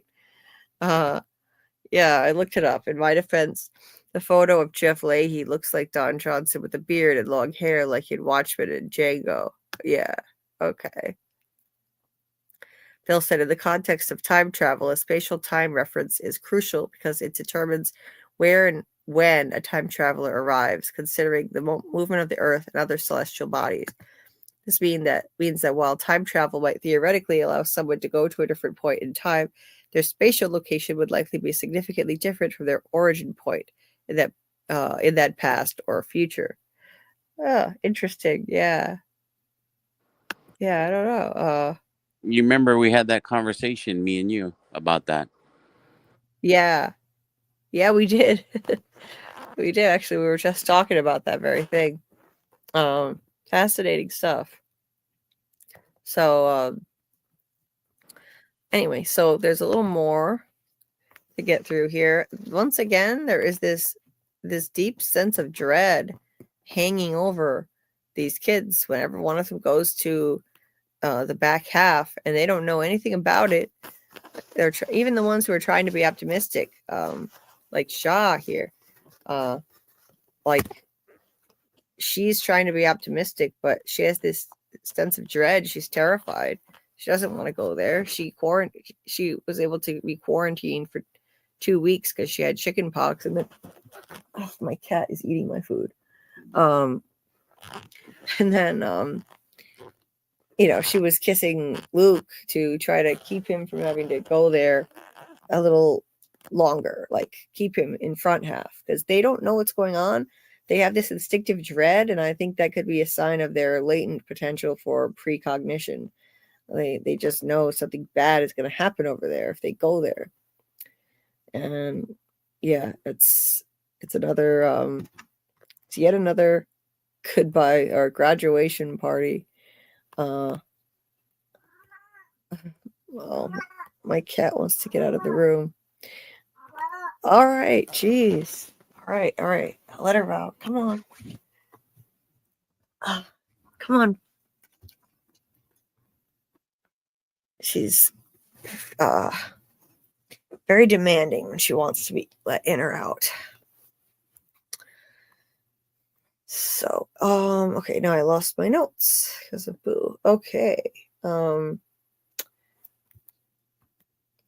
So let me see. Let me go back and just want to go back and check something before I move on to the end here. We're actually getting close to the end already here.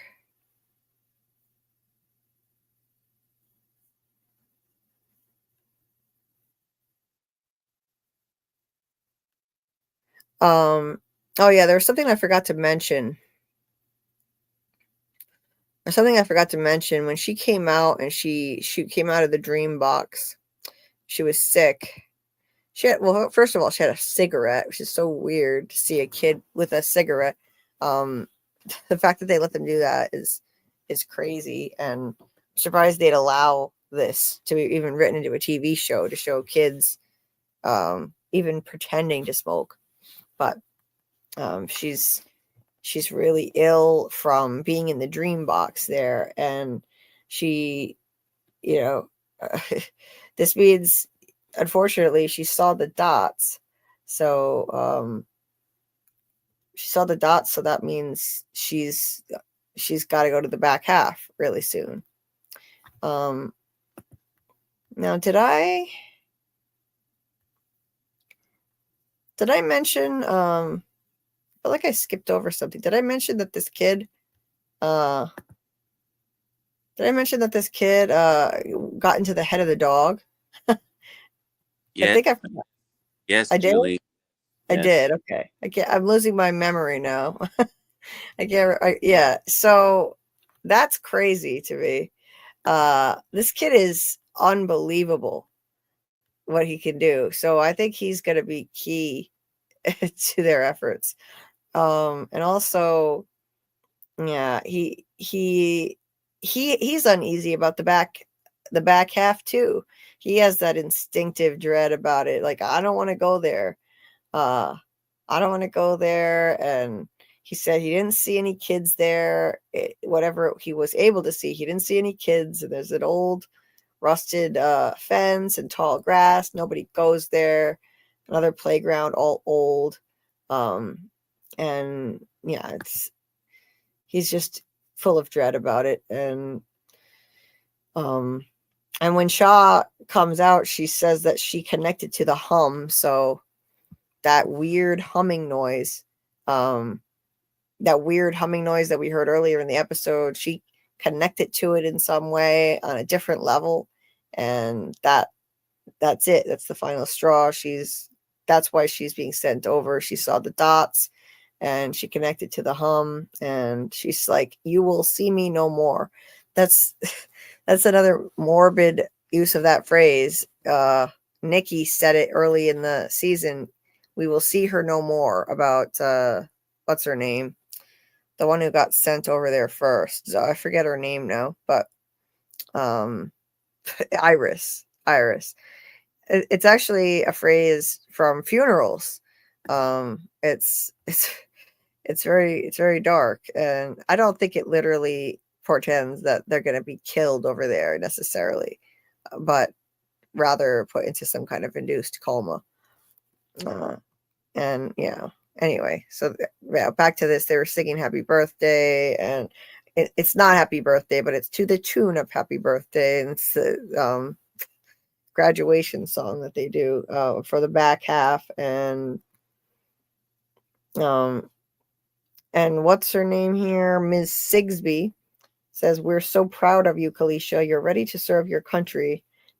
So again, language that is reminiscent of the military. You're ready to serve your country. No one will know your sacrifice. That's another thing that's reminiscent of the military. Not even you.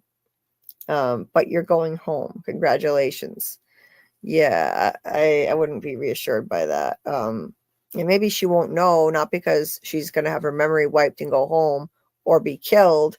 Maybe, that could be either of those. But it could just be that she won't know. She won't be aware of it because she'll be in a coma.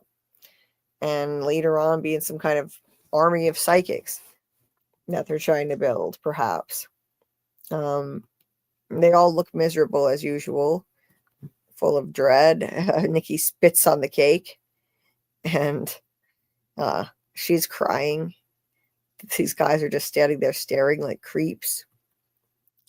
And Avery reassures her, I'm going to stay in touch. I'm getting stronger, and you are too.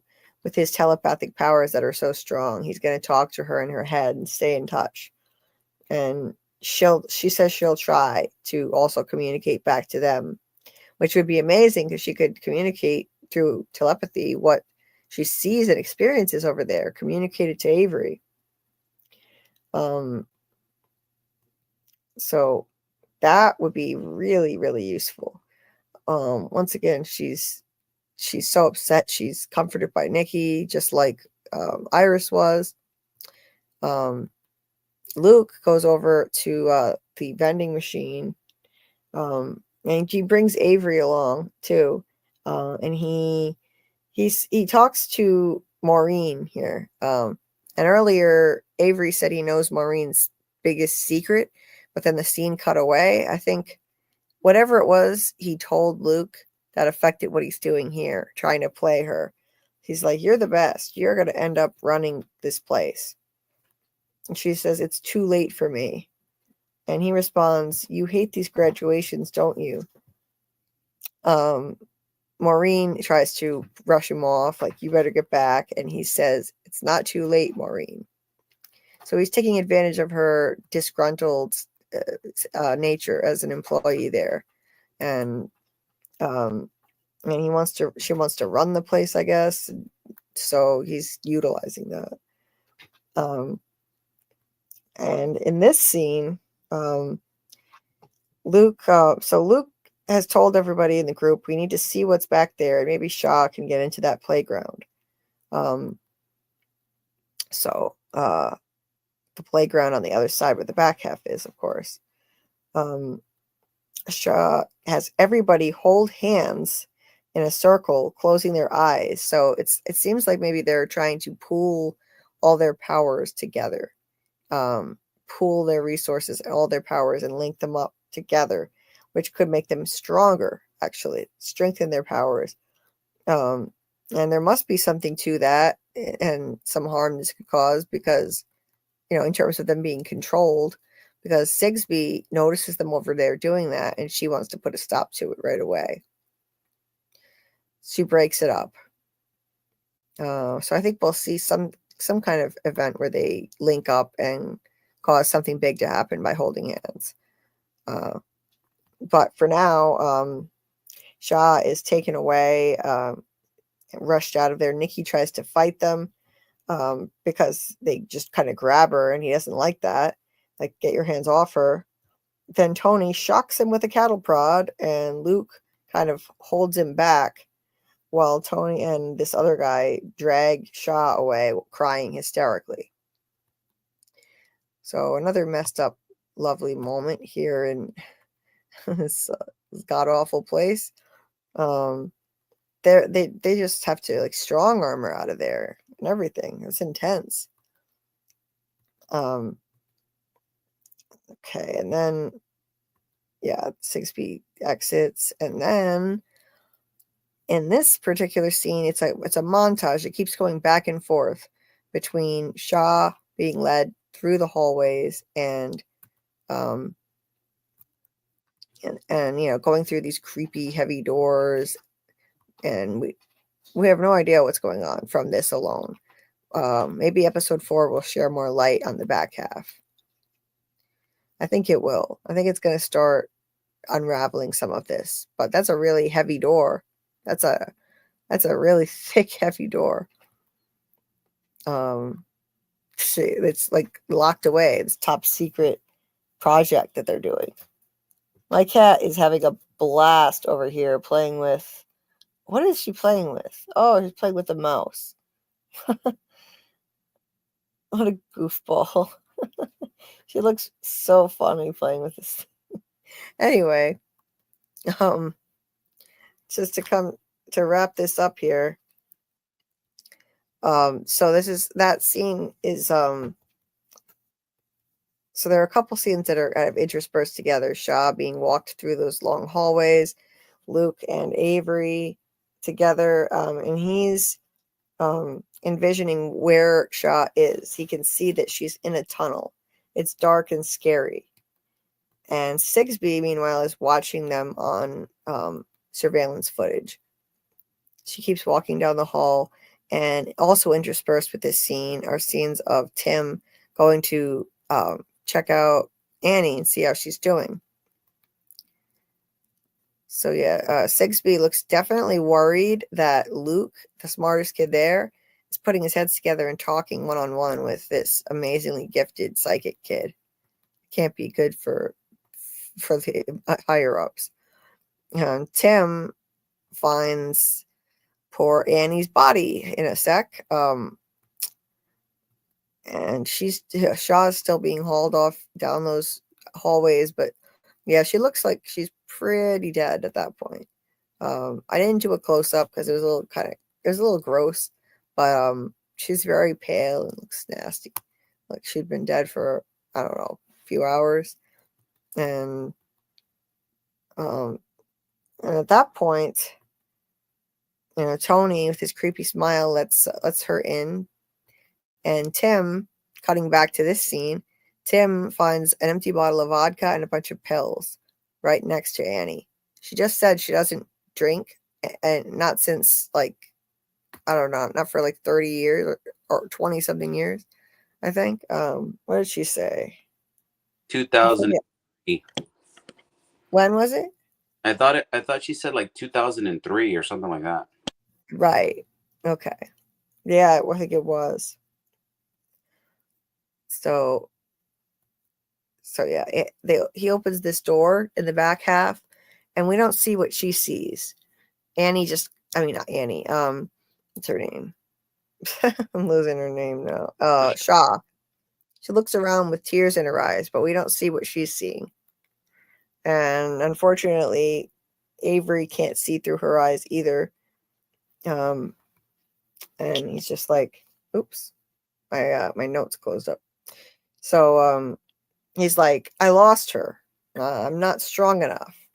And he's very upset by that. But Luke comforts him that it's okay. We'll find her. We'll find her again.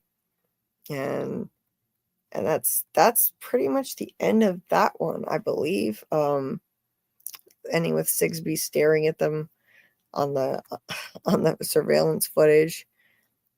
Yeah, it's getting really even more interesting by the episode, I think, as the plot deepens and the mystery starts to really amp up. I like where they're going with this right now. Just maybe a little less torture of the kids. I'd be fine with that. It's a lot. It's a lot to deal with. Let me scroll up here. So just checking back in. 1980s reference, kids smoking. That's how they get you. Yeah. That's what he says. That's what Nikki says. That's how they get you. Offer all this stuff that that they're not allowed to have, So everyone without an ear tag is already dead. That's why they're cold and callous. Oh, there's a wild one. There's a wild one, Bill. Let me scroll up a little bit more. I think I missed a couple. Dog vision, right? Dog vision. with Alice. Boo sounds like the teachers on Charlie Brown. Yeah, she kind of does sometimes. That's right. One of her noises does kind of sound like that. Yeah, I hear that. Yeah. Oops. Steve said he should just warg into a bird and get a bird's eye view of the place. Yeah. Yeah, he should. Yeah, that'd be cool, actually. This could really be harnessed for all kinds of purposes if he can get control of it. Bill said the humming may occur when the time machine portal is opened.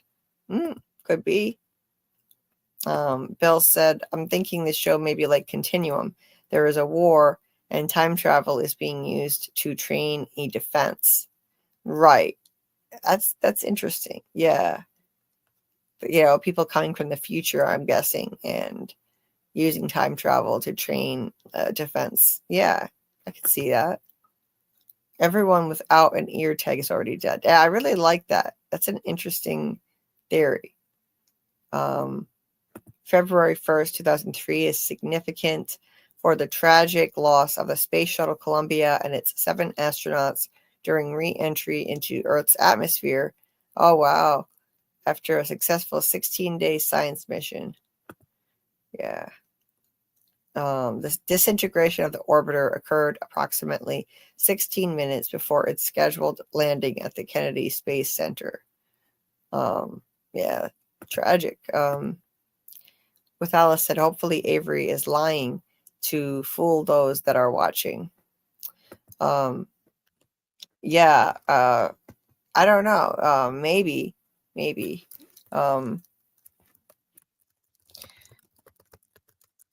So I was a little disappointed. Like, I thought that I guess they're trying to leave us with a cliffhanger, but I don't know. Like, I don't think that they're going to just show us what's going on in the back half immediately in the next episode, because Avery, it wasn't really a cliffhanger. Avery specifically said that he's not strong enough to all those walls, and like the walls, I think they're like concrete or something, and he said he's not strong enough to mentally get over there and really see what they need him to see.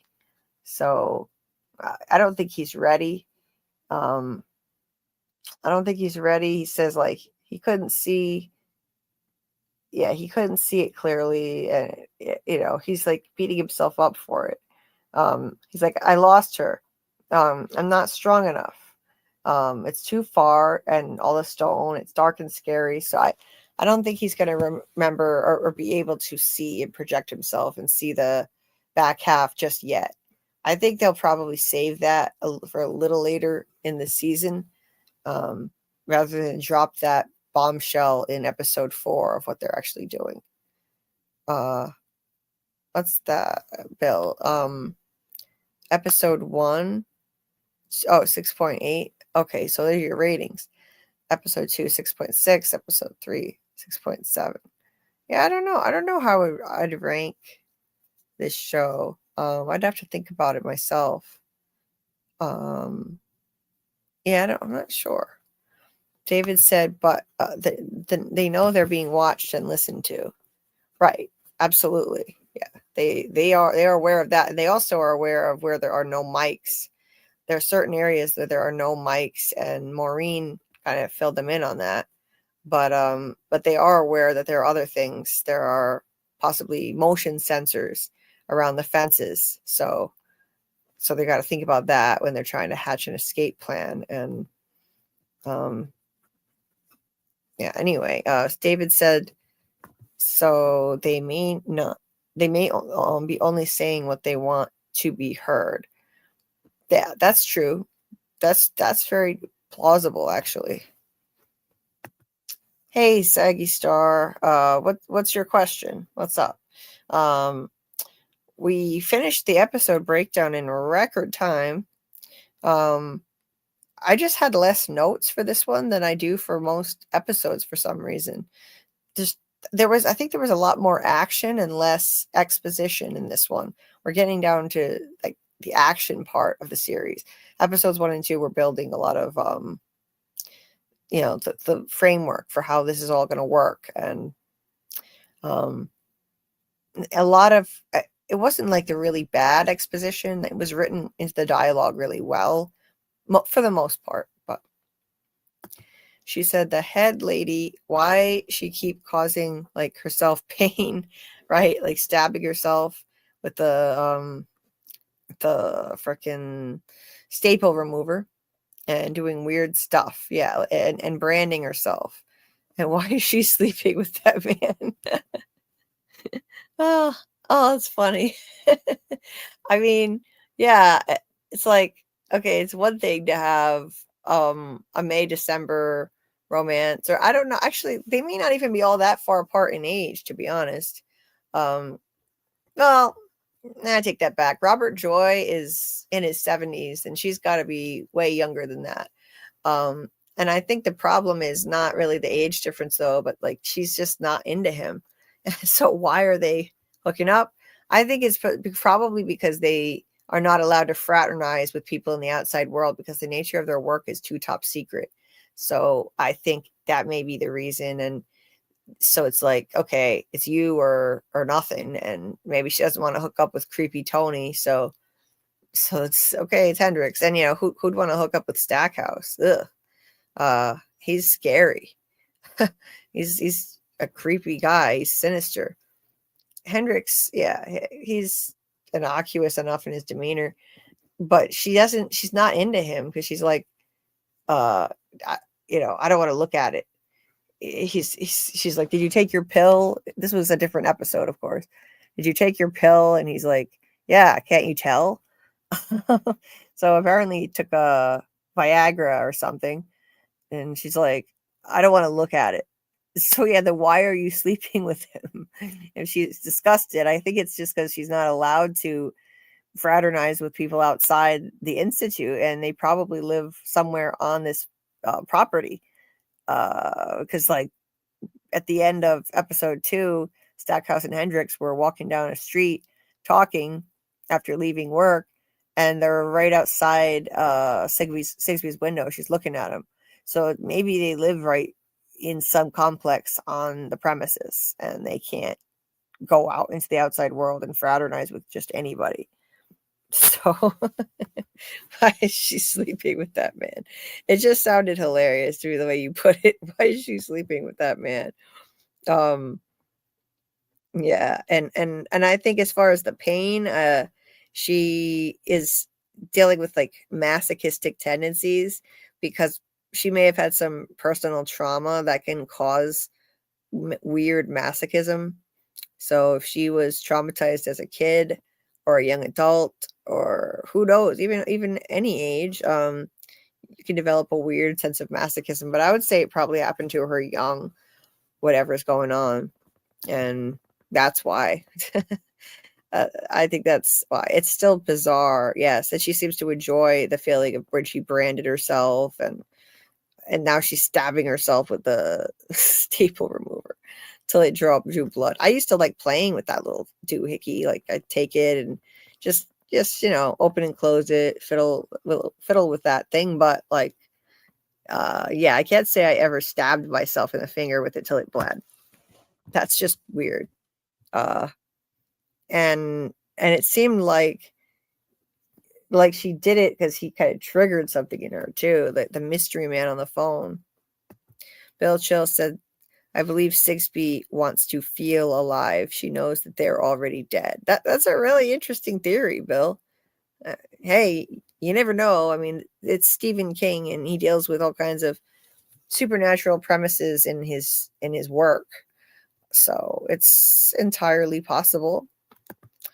She says, and why can't the young boy read her mind? Right. He can't get a read on her. And I think for some reason she's been able to put up mental blocks that others haven't been able to. Like he said that he's able to read the dog's mind so easily because dogs can't block their thoughts. You can just go along for the ride. So I guess humans, some of them are just better at it than others. Like to work there and work with telepathic kids, they probably train them to, put up a wall, to put up a blockade so that they don't, get their minds read. Maureen is not so good at it, clearly, because Avery is able to get all her dark secrets. Not that they're all that dark, to be honest. Like, I was expecting something a lot worse when he's like, oh, she's got a big secret too. He hyped it up, and I was expecting something huge, not, oh, she just wants to be running the place. And if that's all it is, based on what Luke said to her later, I don't know. It's a little bit of a nothing burger, or just underwhelming, anticlimactic for me. Shadow Skulk said self-harm can be used for self-regulation, especially when nothing else is helping. It can actually have a soothing effect and also habit forming, similar to drug use in the amygdala. Interesting factoid there. Thanks for sharing, Shadow Skulk. Yeah, so yeah, there's some kind of weird relationship between pain and pleasure with some people. So nothing sounds good to me, Julie. Wait, what did I say about nothing? Carl, do you remember what that's in reference to? Or No, I'm not sure. yeah, what did you mean with Dallas? Let's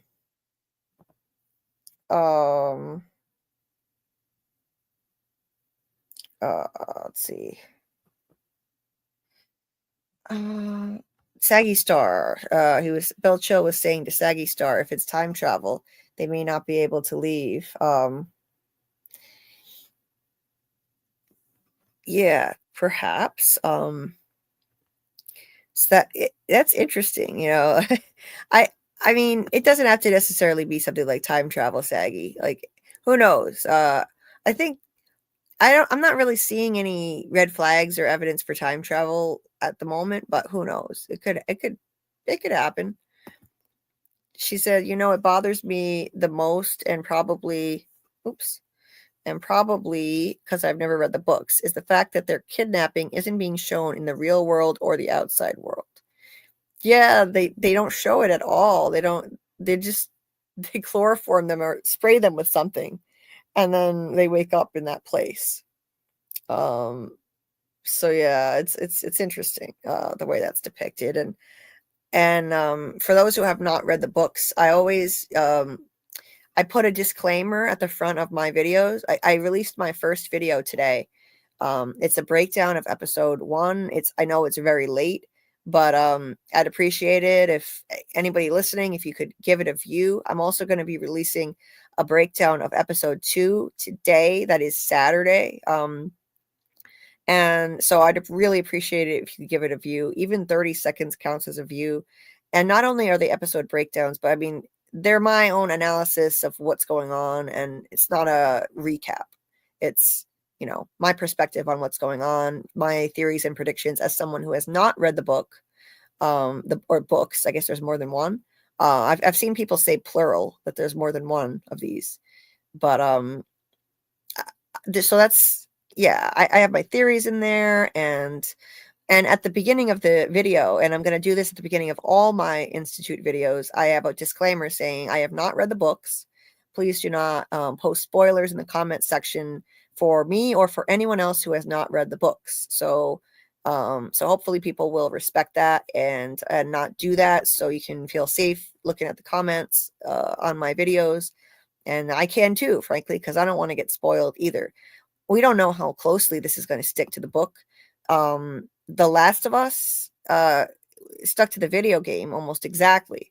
Sometimes you stick with the source material almost exactly, and sometimes they don't. But since this is executive produced by Stephen King, I think it's safe to say that they're going to stick pretty closely to the book, because Stephen King, like most authors, doesn't really like seeing his work changed too much. He famously disliked Stanley Kubrick's amazing movie, The Shining. I mean, people find that to be a classic, but Stephen King didn't like it because it changed too much of his original work. So, since Stephen King is executive producer of this series, one of them anyway, I predict that it will follow the book pretty closely, or books, I guess, plural. So yeah, that's just for your information. If you watch my videos, I don't have any spoilers from the books because I have not read them, and I ask people not to spoil anything in the comment section. and I discussed developing my working theory on what I think is going on in the back half in my episode 1 breakdown and analysis. So I'm already getting into theory crafting in that video. So check it out if you haven't already. Hit the like button.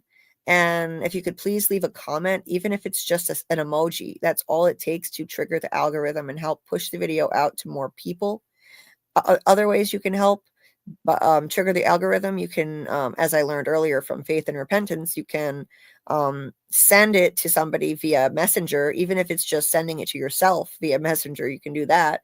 You can bookmark it. Apparently that helps too. Save it to a playlist of yours or whatever. So those are different ways you can help push it out to more people so that my videos can be seen by more. And every time you put a comment in my comment section, so I've heard, it pushes the video out to 7 more people. So it really does help. Every comment helps. Every like helps. Every view counts. And I truly appreciate it.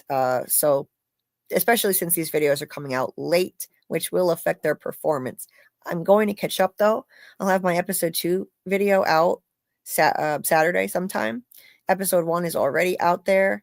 And next week I'll do episodes 3 and 4. So I will be caught up for the last few weeks, which will be 5, 6, and 7. It's an 8-episode season. So anyway, Bill said the amygdala hijack. An amygdala hijack is a situation where the amygdala, the brain's fear center, triggers a rapid and intense emotional response like fight or flight before the prefrontal cortex, which handles rational thought, can process the situation. This can lead to disproportionate reactions and potentially regretful actions. Okay. All right. Yeah. Interesting. Let's see. And oh yeah, and Saggy said it also bothers her that the kids are okay with being kidnapped. I don't know if they're okay with it, but I think they're a little too okay with it. Like Luke is way too chill about it. He's too chill. I mean, he basically says, well, if I screamed and begged to go home, would it matter? No. Okay, then I'm not gonna. Well, he's, I know he's 14 and he's mature, but you'd think that he'd at least be a little more upset or worked up about it, but he's not. And yeah, they're overly chill about it for sure. Avery got over it awfully quick. Avery was crying. That's a good point, Saggy. Remember at the end of episode 2 when Avery showed up? Avery was laying in the hallway crying. He was a mess. Like he was acting like a realistic little kid. He's a little kid compared to the rest of them. Kidnapped there and waking up there, it's terrifying. And they had to take him back to his room and put him to bed. And I think he peed himself. They said like he needs new pants. And now, boom, fast forward to the next episode and he's cool as a cucumber. Why the hell did he calm down so quick? How? So that's a good point, Saggy. They're really not realistic reactions of kids, especially this little boy. He looks like he's about 8 years old. So yeah, that's weird. Divine Resember, I saw the video. Thank you so much for watching the video. Truly appreciate it. Thank you. I like your refined analysis, Julie. Thank you so much. Really appreciate it. Oh, I got to watch it. Thank you, Saggy Star. Thank you. Really, every view counts. Trust me. It adds up. Believe me.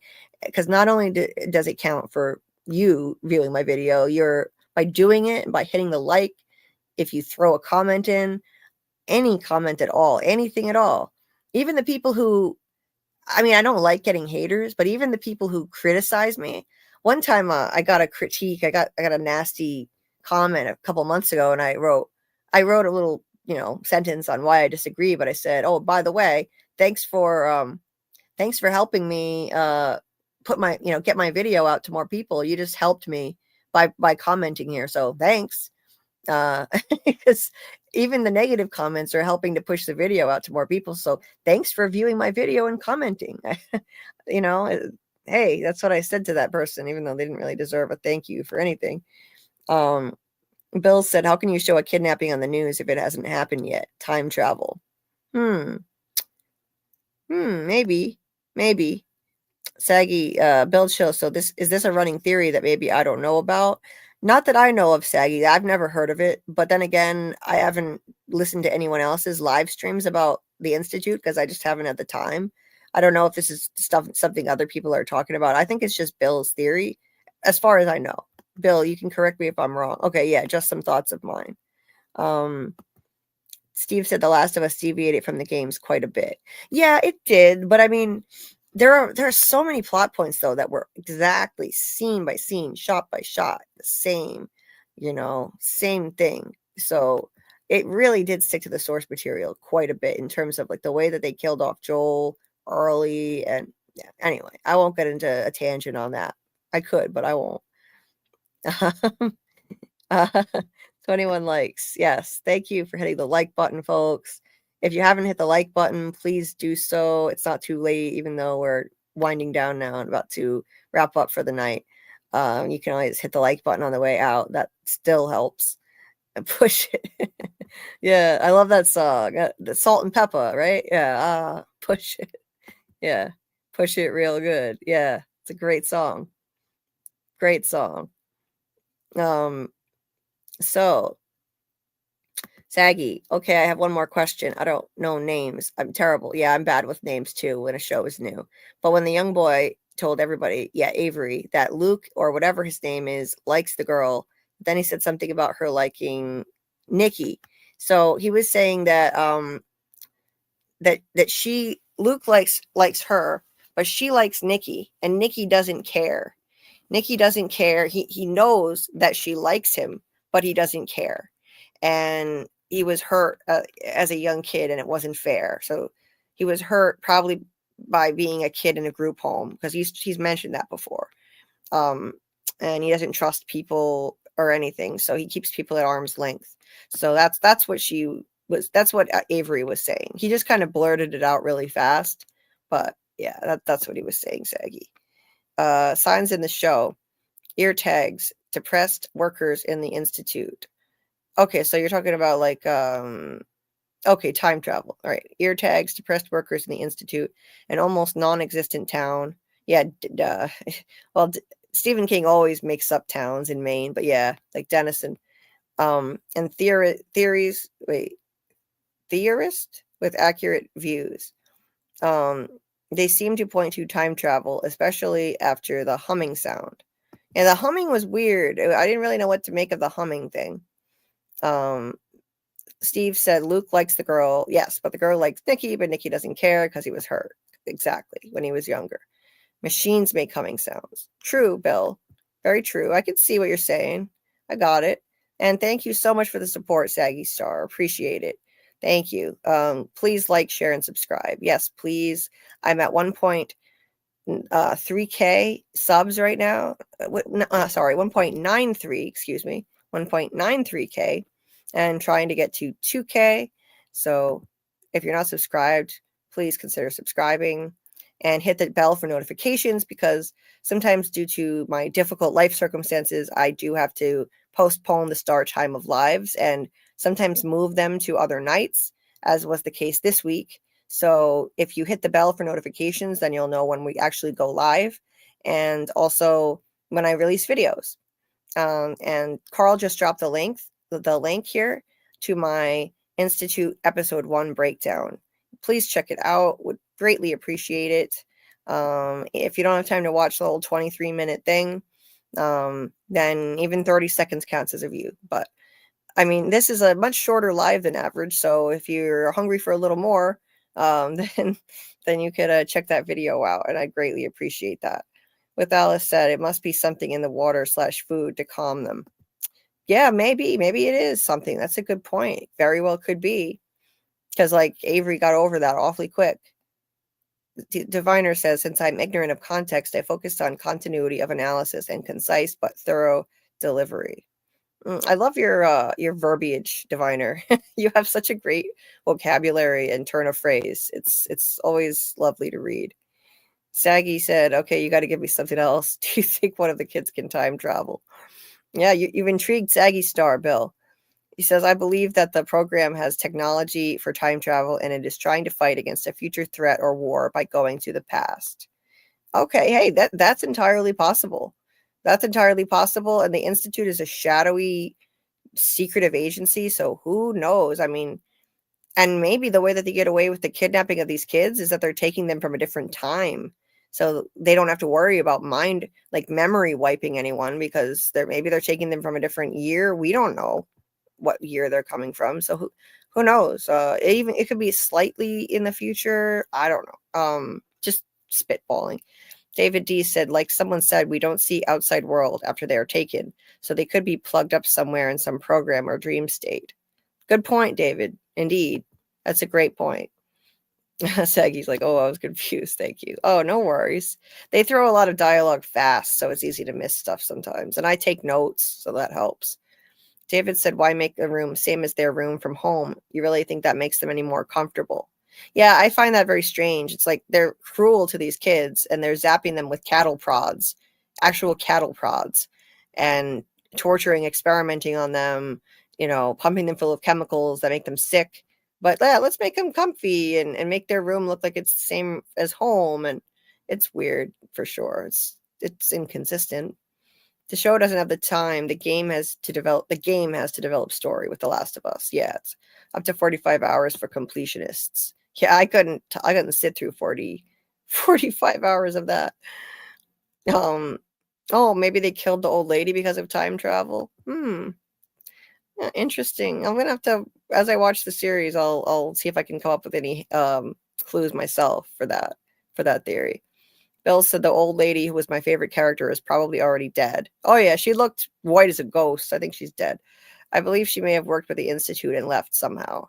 Or she was a test subject there. I think she may have been a test subject. She's definitely telepathic. She knew the nickname that Tim's mom gave him and how he got the nickname. And she knows too much about the Institute too. Yeah, Saggy said, I feel like the kids are way too powerful to be stuck there. Well, here's the thing. That's Saggy. What happens is they're not in front half for very long. They're there long enough to really jumpstart their abilities. Like they undergo tests to enhance their abilities and bring them out. And then as soon as they start to get powerful enough, and that's indicated by being able to see these dots on the screen, and their abilities get strong enough, then they immediately move them to the back half. That's where I think they put them into an induced coma state to keep them under control. And they continue experimenting on them and bring out, and Steve said earlier that he thinks it's also, he agrees with that theory. And he also thinks it's because that way they can bring out their abilities even more with sensory deprivation, which I really like. I like that a lot. I think I want to mention that in a video and credit Steve for that part, because I like that idea. So yeah, they're too powerful to be stuck there. I think that's why they're in the front half for only a very short time. Shaw has never seen anyone there longer than 15 days. And she's been there longer than anybody because she was quarantined for 2 weeks due to having chicken pox. But other than her, she said she's never seen anyone there longer than 15 days. And that's because they get too powerful too quickly, and then they get brought to the back half. That's got to be why they would put them into comas, I think. A big reason why. And then they can continue experimenting on them, programming them, that kind of thing. Saggy said, okay, seriously, one more thing. So the timekeeper cop guy, he really is making me upset with him not seeing everybody for who they are. Yeah, he's annoying for sure. That what's his name? He's the chief, I think you're talking about. And the fake lesbian lady, come on, like, do you think the hotel owner is in on it? The hotel owner is probably sketchy in some way, because Annie had a bad feeling about him and said he queers my reception, whatever that means. But so if she doesn't trust him, then neither do I, because Annie had a good read on people, I think, and she was telepathic. I'm sure of that. Yeah, I didn't like that timekeeper cop guy. Yeah, if you're talking about the chief, yeah. And Drew, I didn't really like Drew. Bill said, as psychics and telepaths, the kids would not be contained in space, but they can be contained or imprisoned in time. Yeah, I could see that. Yeah. So yeah, I could see what you're saying, in terms of time travel. Yeah, maybe. Yeah, and I think that by putting them into a coma, like I think they are, then then they can, use them later in some sort of role where they can, maybe they can figure out how to control them and then use them for their psychic abilities.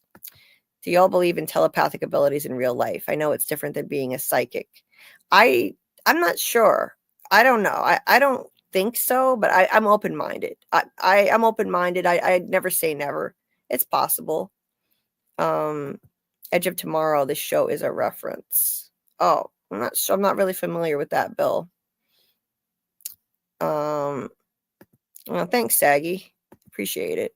Steve said The Last of Us is only up to 45 for completionists because you have to play twice to unlock every ability or skill, but you can fully complete the game and find all the collectibles in 25 hours. Oh, that's not so crazy. Hotel owner, way too much screen time to not be more involved. Yeah, David, I don't know. There's got to be something to do with him because it just seems so random when they put him in, but we'll see. The new guy that does the night watch. You're talking about Tim. Yeah, Tim. Yeah, not seeing everybody for who they are. I think he sees people for who they are. I mean, he saw that Annie actually has some truth in what she's saying.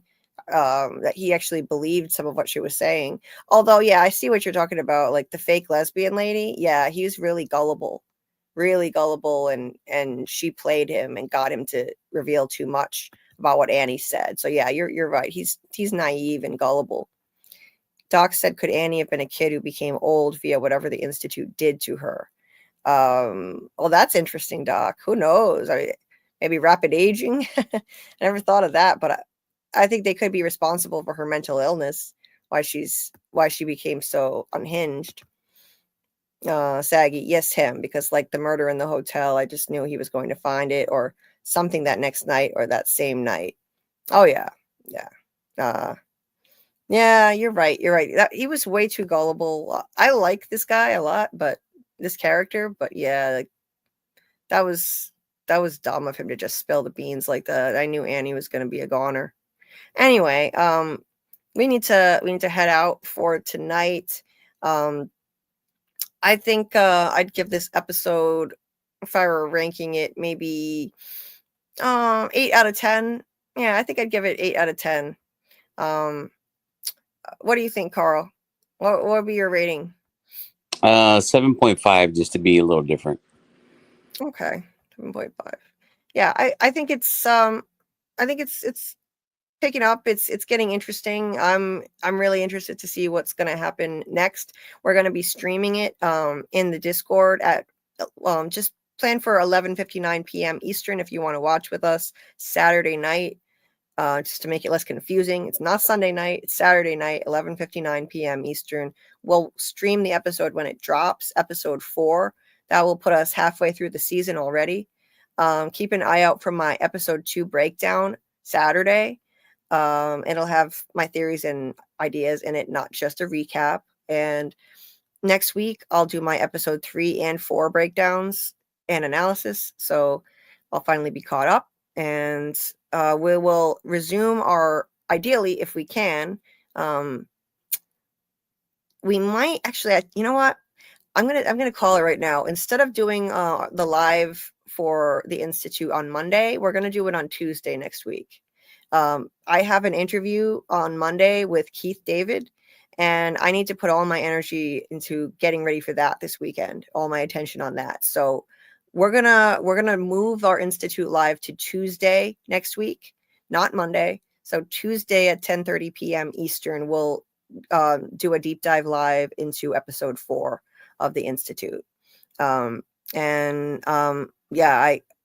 because I've got to put all my energy into getting ready for that interview with Keith David. I can't be underprepared for that one. Chris M says, I think the back half is where Stephen King is. When they go back there, the kids help him write his stories. That's hilarious, Chris. That's great. Yeah, there you go. You solved it.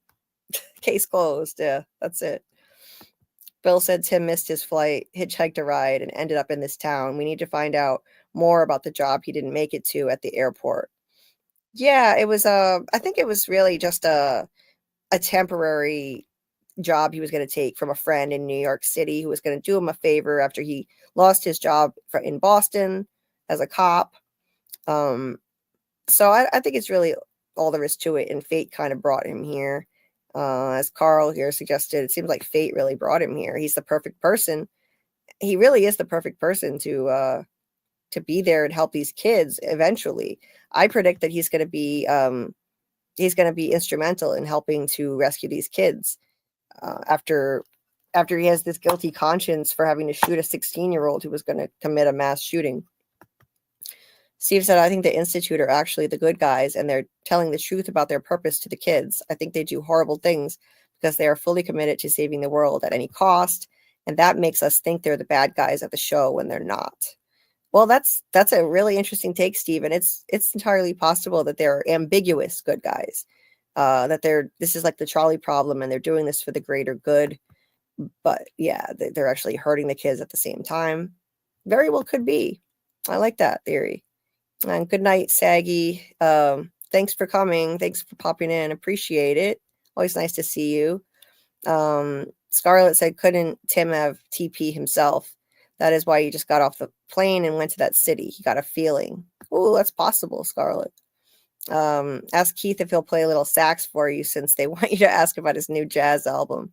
Oh man. Yeah, I would never ask him to do that, but especially because sax might be a tender subject. He played a guy named Sax in the Duster show that just got canceled, and I'm not going to be mentioning that in the interview, guys, because that's a dead show now. I'm going to be asking him about his amazing career. You know, he's been in so many iconic roles. He was in The Thing. He was in They Live. So many movies over the years, and voice acting roles. So many of them. So I'm going to be focusing on that and not Duster and his upcoming jazz album. So I'm really excited about that and honored to have that opportunity. And this weekend, I'm going to be putting my energy and effort into getting ready for that. And then we will be back on Tuesday night with episode 4 Deep Dive Live for the Institute at 10:30 p.m. Eastern. I will drop the rest of the weekly schedule for next week when I know a little bit more about what's going on. So, yeah, Tim is somehow the outlier of this show. So I do believe that he is different from the other characters. Yeah, I think so too, Bill. Okay, so that's going to do it for us. Again, check out my episode 2 video when it drops later today, and that's Saturday. And episode 4 watch party tonight in the Discord if anybody wants to join. Thank you so much, everybody, for the great discussion. I really appreciate it. Thanks for coming and sharing your ideas, even though we were super late. And everybody listening on the replay, truly appreciate you guys too. And anyone who's just listening and not chatting. So have a good day or good night wherever you are, and we will see you on the next one.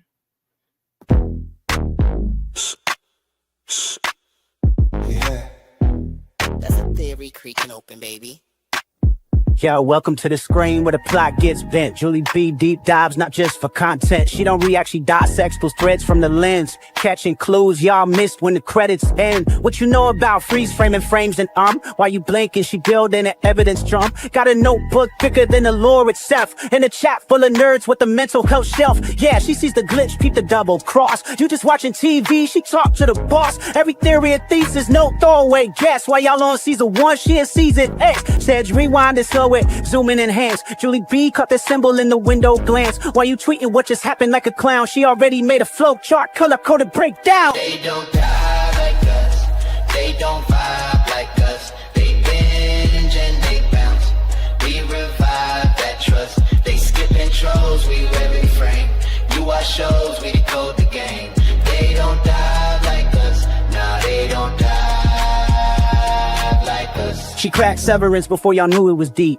Predicted the Last of Us deaths in her sleep. When the camera pans, she ain't blinking once. Catch a ghost in the glass, call it theory punch. Watch parties lit like apocalypse nights. Call-ins while they bringing alien rights. Hey, Julie, I think the trees are spies. Well, I have a spreadsheet that confirms that, guys. Zoom in, boom in, she moving through clues, spinning discord in the courtrooms, lord of views. Got miles of receipts, timestamps with heat. Every rewatch turns into a Reddit elite. You stuck on the surface, we beneath with maps, cross-referencing lore with the rector's caps. If your fave show got secrets, don't be dumb. Julie got the chalkboard out in From's where it's from. They don't dive like us, they don't vibe like us. They skim the edge, we inside that crust. They zone out, we zone in the pain. You say plot twist, we say nope, chain. They don't dive like us, nah, they don't dive like us. What's that? That ain't a blooper, that's a plot thread. You thought it was a shadow? She thought it was a coded message from season 3. And she's probably right. Step this way if your mind's unbent. Step that way if your theories pay rent. Say Julie B, deep dive queen. Now zoom, scroll, theorize, pull. Ain't no rabbit hole safe once she got the clout.